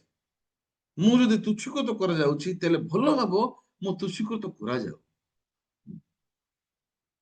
if we try to prove my rightness if we try to prove our rightness then I do not need Jesus Christ। ଯଦି ଆମେ ନିଜକୁ ଠିକ ବୋଲି ଯଦି ପ୍ରମାଣ କରାଉଛୁ ତାହେଲେ ଆମକୁ ଯୀଶୁଙ୍କର ଆବଶ୍ୟକ ହିଁ ନାହିଁ। Bible never asks us to change ourselves, but God wants us to lay down ourselves before the Lord। ପ୍ରଭୁ ଆମକୁ କେବେ କହୁନାହାନ୍ତି ତମେ ପରିବର୍ତ୍ତନ ହୁଅ, ପ୍ରଭୁ କହୁଛନ୍ତି ଆମକୁ ତମକୁ ପରିତ୍ୟାଗ କର। ଆମେ ତମକୁ ପରିତ୍ୟାଗ କର। ଦେନ ଏଇ ଜାଗାରେ ଅବ୍ରାହମ ଆଉ ଯାକବଙ୍କର ଯଦି ଆମେ ଆର୍ଥିକ ଲାଇଫକୁ ଯଦି ଆମେ ଟାଲି କରିବା ତାହେଲେ ଅସତରେ ଯେଉଁ ସମୟରେ ଆମକୁ ମୁଁ ଚାହୁଁଥିଲି ସମ୍ମାନ ପାଇବା ପାଇଁ କିନ୍ତୁ ମତେ ଅସମ୍ମାନ କରାଗଲା। ମୁଁ ଯେଉଁ ସମୟରେ ମୁଁ ଚାହୁଁଛି ଭଲ ଇମେଜ ହଉ ମୋର, ସେ ସମୟରେ ମୋର ଇମେଜ ଖରାପ ହେଇଯାଉଛି ଚର୍ଚ୍ଚରେ। କିଛି ଅସୁବିଧା ନାହିଁ, ବେଶୀ ଭଲ। ମୋର ଦୁର୍ବଳତା ମତେ ଯୀଶୁଙ୍କ ପାଖକୁ ନେଇ ଯାଇପାରିବ। ଯାକବ ବର୍ତ୍ତମାନ ଯେଉଁ ସମୟରେ ବସ୍ତ୍ର ଦେଖୁଛନ୍ତି କାନ୍ଦୁଛନ୍ତି ସେ, ଆରେ ସେ ଯୋଉ କହୁଛନ୍ତି 33 ପଦରେ କଣ ବୋଲି, କୌଣସି ହିଂସ୍ରକ ଜନ୍ତୁ ତାହାକୁ ଖାଇ ପକାଇ ଅଛି। ଏଇଟା ସତ କଥା ନା? ଯାକବଙ୍କ ଚିନ୍ତା, ଏଇଟା ଯାକବଙ୍କର ଚିନ୍ତା ଅଟେ, ସତ ନାହିଁ ଏଇଟା। କିନ୍ତୁ ମୁଁ ମୋର ପୁଅ ଇସାକୁ ବଳି ଦେବା ପାଇଁ ଯାଉଛି, ଏଇଟା ପ୍ରକୃତ ସତ ପରି ଲାଗୁଛି। କିନ୍ତୁ ଅବ୍ରାହମ ବର୍ତ୍ତମାନ ସ୍ପଷ୍ଟ ଭାବରେ ହୃଦୟରେ ଜାଣିଥିଲେ, ସେ ଜାଣିବା ବିଷୟ କଣ, ପ୍ରଭୁଙ୍କ ବାକ୍ୟ ଥିଲା ଯେ ପ୍ରଭୁ କେବେ ଇସାକୁ ମାରିବେନି। ଯଦି ଆମ ଭିତରେ ପ୍ରଭୁଙ୍କର ବାକ୍ୟ ଅଛି, ଆମେ ସେ ବାକ୍ୟକୁ ଚେତାଶୀଳ ହେଇକି ଉତ୍ତର ଦେବା, କିଛି ଅସୁବିଧା ନାହିଁ। ଏ ପରିସ୍ଥିତି ଥିଲେ ମଧ୍ୟ କିଛି ଅସୁବିଧା ନାହିଁ। ଆଜି ପର୍ଯ୍ୟନ୍ତ ପରମେଶ୍ୱରଙ୍କର ବାକ୍ୟ ଆମ ଜୀବନରେ ପ୍ରଭୁ କାମ କରିକି ଆସିଛନ୍ତି ମୂଲ୍ୟବାନ ଭାବେ। ପାଷ୍ଟର ପାଙ୍କର ସାକ୍ଷ୍ୟକୁ ମନେ ପକାନ୍ତୁ, ପେଟ ବଥା ହେଲେ ମଧ୍ୟ ମୁଁ ଭଲ ହେଇଛି। ପାଉଲ ମଧ୍ୟ ଶେଷ ପର୍ଯ୍ୟନ୍ତ ରୋଗାଗ୍ରସ୍ତ ଥିଲେ, ତାଙ୍କ ମଧ୍ୟ ରୋଗ ଥିଲା, କିନ୍ତୁ ତାଙ୍କର ପ୍ରାର୍ଥନାରେ ଅନ୍ୟମାନେ ସୁସ୍ଥ ହଉଥିଲେ। ସେ ଥରେ ମଧ୍ୟ କମ୍ପ୍ଲେନ କରିନାହାନ୍ତି ପ୍ରଭୁ, ପ୍ରଭୁ ମୋ ଦ୍ଵାରା ଅନ୍ୟମାନଙ୍କୁ ସୁସ୍ଥ କରୁଛ, ତମେ ମତେ କାହିଁକି ସୁସ୍ଥ କରୁନ? ପ୍ରଭୁ ଆମ ଜୀବନରେ କେତୋଟି ବିଷୟ ରଖିଥାନ୍ତି ଯାହା ଦ୍ୱାରା କି ଆମକୁ ସର୍ତ୍ତ ମିଳିଥାଏ ପ୍ରଭୁଙ୍କ ବାକ୍ୟ ନିକଟକୁ ଯିବା ପାଇଁ। ଆମ ଜୀବନରେ ପ୍ରଭୁଙ୍କ ବାକ୍ୟର ଆବଶ୍ୟକତାକୁ ଜାଣିବା ପାଇଁ ଆମେ ଏମିତି ଉତ୍ତମ ପରିସ୍ଥିତିରେ ସମସ୍ତ ପ୍ରକାର ସୁବିଧାଜନକ ଭାବରେ ସବୁ ପ୍ରକାର ଠିକ ଠାକ ପରିସ୍ଥିତିରେ ଆମକୁ ବାକ୍ୟ ଆବଶ୍ୟକ ହିଁ ନାହିଁ। ପାଷ୍ଟର କଣ କହିଲେ? If we are trying to prove our rightness, then we do not need Jesus Christ. ଆମେ ନିଜକୁ ଠିକ ଦର୍ଶାଇବାକୁ ଚାହୁଁଛୁ, ଆମେ ନିଜର ମାପଦଣ୍ଡକୁ ଧରିଛୁ, ଆମେ ନିଜର ବୁଝାଣା ଧରିଛୁ, ଆମେ ଆମର ବିଷୟକୁ ଯଦି ଠିକ ଲାଗୁଛି, ତାର ଅର୍ଥ ଆମକୁ ଆଉ ଯୀଶୁଙ୍କର ଆବଶ୍ୟକତା ହିଁ ନାହିଁ, ତାର ଅନ୍ୟ ଅର୍ଥ। ହେଲେ ଯୀଶୁଙ୍କର ଆବଶ୍ୟକତା କୋଉ ଲୋକ ପାଇଁ? ଯୋଉ ଲୋକ ସମ୍ପୂର୍ଣ୍ଣ ଭାବରେ ବିନଷ୍ଟ ହେଇଯାଇଛି, କିଛି ମଧ୍ୟ ନାହିଁ ଆଉ ଯାହାକୁ ନେଇକି ମୁଁ ବିଶ୍ୱାସ କରିପାରିବି। ସମୟ ବେଶୀ ହେଇଯାଇଛି, ମୁଁ ବେଶୀ କହିପାରିବିନି ଆଉ, ତ ଆଜି ପ୍ରୋଗ୍ରାମ ମଧ୍ୟ ଅଛି। ତ ଏଇ ଜାଗାରେ ମୁଁ କହିବାକୁ ଚାହୁଁଛି ଯେ ପରମେଶ୍ୱର ଆମମାନଙ୍କୁ ପ୍ରତିଜ୍ଞା ଦେଇଛନ୍ତି, ସେଥିପାଇଁ ପରମେଶ୍ୱରଙ୍କ ପ୍ରତିଜ୍ଞା ଅନୁସାରେ ଆମେ ବଞ୍ଚିବା ପାଇଁ ଆବଶ୍ୟକ ଅଟେ। ଚର୍ଚ୍ଚ ପ୍ରତିଜ୍ଞା ଦ୍ୱାରା ସ୍ଥାପନ ହେଇଛି। ଆମର ବନେଜ୍ଞାନ ହେବାଟା, ଆମର ପରିଚାଳନା ପ୍ରଭାବିତ ମଧ୍ୟ ପ୍ରଭୁଙ୍କର ପ୍ରତିଜ୍ଞା ଦ୍ୱାରା, ଆମର ଆତ୍ମିକ ଜୀବନ ମଧ୍ୟ ପ୍ରତିଜ୍ଞା ପ୍ରଭୁଙ୍କ ଦ୍ୱାରା। ଆମେ ରୋଗାଗ୍ରସ୍ତ ହେଲେ ମଧ୍ୟ ପ୍ରଭୁ ପ୍ରତିଜ୍ଞା ଭିତରେ ଅଛୁ। ଆମେ ଅସୁସ୍ଥ ହଉ, ଆମେ ଅଭାବରେ ଥାଉ, ଆମେ ଦୁର୍ବଳ ଥାଉ, ଆମର ଇଭେନ ମିଷ୍ଟେକ ପ୍ରକାଶ ପାଇଲେ ମଧ୍ୟ ପରମେଶ୍ୱର ନାଥନ ଭବିଷ୍ୟତକୁ ପଠେଇଲେ ଦାଉଦଙ୍କ ପାଖକୁ। ଯଦିଓ ଦାଉଦ ଏବେ ବ୍ୟଭିଚାର କରିକି ବର୍ତ୍ତମାନ ସେ ସ୍ଥିତିରେ ଅଛନ୍ତି, କିନ୍ତୁ ପ୍ରଭୁ ନାଥନକୁ ପଠଉଛନ୍ତି ଏତିକି ଭୁଲ ଭାବରେ ବଞ୍ଚିକି ମଧ୍ୟ। ତ ଆମକୁ ମଧ୍ୟ ପ୍ରଭୁ କହିବାକୁ ଚାହୁଁଛନ୍ତି, ତମ ପାଇଁ ମୁଁ ପ୍ରତିଜ୍ଞା ଦେଇଛି, ସେ ପ୍ରତିଜ୍ଞାରେ ତମେ ବିଶ୍ରାମ କର, ସେ ପ୍ରତିଜ୍ଞା ଭିତରେ ତମେ ଈଶ୍ୱରକୁ ପାଅ। ତମେ ଆମର ପ୍ରଚାର ମଧ୍ୟ ପ୍ରଭୁ ପ୍ରତିଜ୍ଞା ଭିତରେ, ଆମର ଦୈନନ୍ଦିନ ଜୀବନର ପ୍ରତ୍ୟେକ ବିଷୟ ପ୍ରଭୁଙ୍କ ପ୍ରତିଜ୍ଞା ଭିତରେ ଅଛି। ଆମେନ। ହେତେ ମୁଁ ଆଶା କରୁଛି ଆଉ ଯେପରି ଆମେ ସମସ୍ତେ ପରମେଶ୍ୱରଙ୍କର ପ୍ରତିଜ୍ଞା ଅନୁସାରେ ଆମେ ବଞ୍ଚିବା। ଯେକୌଣସି ପରିସ୍ଥିତି ହଉ, ଆମେ ପ୍ରଭୁଙ୍କର ପ୍ରତିଜ୍ଞାକୁ ମନେ ପକେଇବା, ପ୍ରଭୁ ମତେ କଣ କହିଛନ୍ତି, ତାହା ହଉଛି ବେଶୀ ଗୁରୁତ୍ୱପୂର୍ଣ୍ଣ ବିଷୟ। ଠିକ ଅଛି, ମୁଁ ଏତିକି କହିବି। ସୁଶାନ୍ତ ପାଷ୍ଟର ଅଛନ୍ତି, ସେ ପ୍ରାର୍ଥନା କରିବେ ଆଜିର ସର୍ଭିସ ସରିଲା ପରେ। ପ୍ରାର୍ଥନା କରନ୍ତୁ। ପ୍ରାର୍ଥନା କରିବା। ମଙ୍ଗଳମୟ ସଦା ପ୍ରଭୁ, ତୁମକୁ ଧନ୍ୟବାଦ କରୁଛୁ, ଗୌରବ କରୁଛୁ। ପ୍ରଭୁ, ତୁମେ ଆମମାନଙ୍କୁ ମୂଲ୍ୟବାନ ଭାବରେ ମର୍ଣ୍ଣିଂ ସର୍ଭିସରେ ପରମେଶ୍ୱରଙ୍କର ବାକ୍ୟ ଶୁଣିବା ପାଇଁ ଦେଲ। ପ୍ରଭୁ, ଯେତେବେଳେ ଆମମାନେ ଯାକୁବଙ୍କର ଜୀବନକୁ ଦେଖୁଛୁ, ସତରେ ପ୍ରଭୁ ସେ କେବେ ମଧ୍ୟ ପରମେଶ୍ୱରଙ୍କର ବାକ୍ୟ କୁ ମନେ ପକାଉ ନାହାନ୍ତି, ଯେଉଁ ପ୍ରତିଜ୍ଞା କି ପ୍ରଭୁ ଯୋସେଫକୁ ଦେଇଥିଲେ। କିନ୍ତୁ ବିପରୀତ ଭାବରେ ପ୍ରଭୁ, ଯେତେବେଳେ ଅବ୍ରାହମଙ୍କର ଜୀବନକୁ ଦେଖୁଛୁ, ଐସାକଙ୍କ ଠାରୁ ଆମ୍ଭେ ମହାଗୋଷ୍ଠୀ ଉତ୍ପନ୍ନ କରିବା, ଏହି ପରମେଶ୍ୱରଙ୍କର ବାକ୍ୟକୁ ସେ ବିଶ୍ୱାସ ଏବଂ ଭରସା କରି ଆପଣାର ଆତ୍ମିକ ଜୀବନ ବଞ୍ଚି ପାରୁଛନ୍ତି। ଯେତେବେଳେ ଆମମାନେ ନିଜକୁ ମଧ୍ୟ ଦେଖୁଛୁ ପ୍ରଭୁ, ଅନେକ ସମୟରେ ଆମମାନେ ଗୋଟେ ଲୋକ ଯିଏକି ପ୍ରଭୁଙ୍କର ବାକ୍ୟକୁ ତୁଚ୍ଛ କରିକି ନିଜ ଶରୀରର ସ୍ୱର ଶୁଣି ନିଜ ଇଚ୍ଛା ଅନୁସାରେ ବଞ୍ଚିବା ଲୋକ। କିନ୍ତୁ ପ୍ରଭୁ, ତୁମକୁ ଧନ୍ୟବାଦ କରୁଛୁ, ଗୌରବ କରୁଛୁ କି ତୁମେ ଆମମାନଙ୍କୁ ମଣ୍ଡଳୀ ମଧ୍ୟରେ ରଖି ପରମେଶ୍ୱରଙ୍କର ଦାସଙ୍କର ଚାଳନା ଦ୍ୱାରା ପ୍ରତ୍ୟେକ ଦିନ ଈଶ୍ୱରଙ୍କର ବାକ୍ୟ ଦ୍ୱାରା ଯେପରି ଆମମାନେ ଆତ୍ମିକ ଜୀବନ କଢ଼େଇ ନିଆଯାଇ ପାରିବୁ, ଏହି ପ୍ରକାର ପ୍ରଭୁ ତୁମେ ଆମମାନଙ୍କୁ ସାହାଯ୍ୟ କରୁଅଛ। ଅନୁଯୋଗ ଦ୍ୱାରା, ଗାଳି ଦ୍ୱାରା ଏବଂ ପ୍ରତ୍ୟେକ ଈଶ୍ୱରଙ୍କର ଶାସନ ଦ୍ୱାରା ପ୍ରଭୁ ତୁମେ ଆମମାନଙ୍କୁ କଢ଼େଇକି ନେଉଥିବାରୁ ତୁମକୁ ଧନ୍ୟବାଦ ଆଉ ଗୌରବ କରୁଛୁ। ଆମମାନେ ନିଜେ ନିଜ ଇଚ୍ଛା ଦ୍ୱାରା, ନିଜ ବୁଦ୍ଧି ଦ୍ୱାରା ପ୍ରଭୁ କେବେ ମଧ୍ୟ ଆତ୍ମିକ ଜୀବନ ଆମମାନେ ବଞ୍ଚି ପାରିବୁନି। ଆମମାନେ ଗୋଟେ ଲୋକ ଯିଏକି ପରମେଶ୍ୱରଙ୍କ ବିରୁଦ୍ଧରେ ହିଁ କାର୍ଯ୍ୟ କରିବା ଲୋକ। କିନ୍ତୁ ପ୍ରଭୁ, ତୁମେ ଆମମାନଙ୍କୁ ସାହାଯ୍ୟ କରୁଅଛ ମଣ୍ଡଳୀର ଚାଳନା ଦ୍ୱାରା, ସେଥିପାଇଁ ତୁମକୁ ଧନ୍ୟବାଦ କରୁଛୁ। ଆଜି ବି ପ୍ରଭୁ, ଯେଉଁ ବାକ୍ୟ ଆମମାନେ ଶୁଣିଅଛୁ, ସେ ବାକ୍ୟ ଦ୍ୱାରା ଯେପରି ଆଜି ଦିନ ବିତେଇ ପାରିବୁ, ଆଉ ପରମେଶ୍ୱରଙ୍କ ବାକ୍ୟର ପ୍ରତିଜ୍ଞା ଦ୍ୱାରା ପ୍ରଭୁ ଆମମାନଙ୍କର ଆତ୍ମିକ ଜୀବନ କାଟି ପାରିବୁ। ଆମମାନଙ୍କୁ ସମସ୍ତଙ୍କୁ ସାହାଯ୍ୟ କର। ସମସ୍ତ ପ୍ରାର୍ଥନା ଶୁଣିଲ ପ୍ରଭୁ, ସେଥିପାଇଁ ଧନ୍ୟବାଦ ଦେଇ ଯୀଶୁଙ୍କ ନାମରେ ମାଗୁଅଛୁ, ଆମେନ। ହଉ ପାଷ୍ଟର, ଧନ୍ୟବାଦ। ସମସ୍ତଙ୍କୁ ବହୁତ ବହୁତ ଧନ୍ୟବାଦ।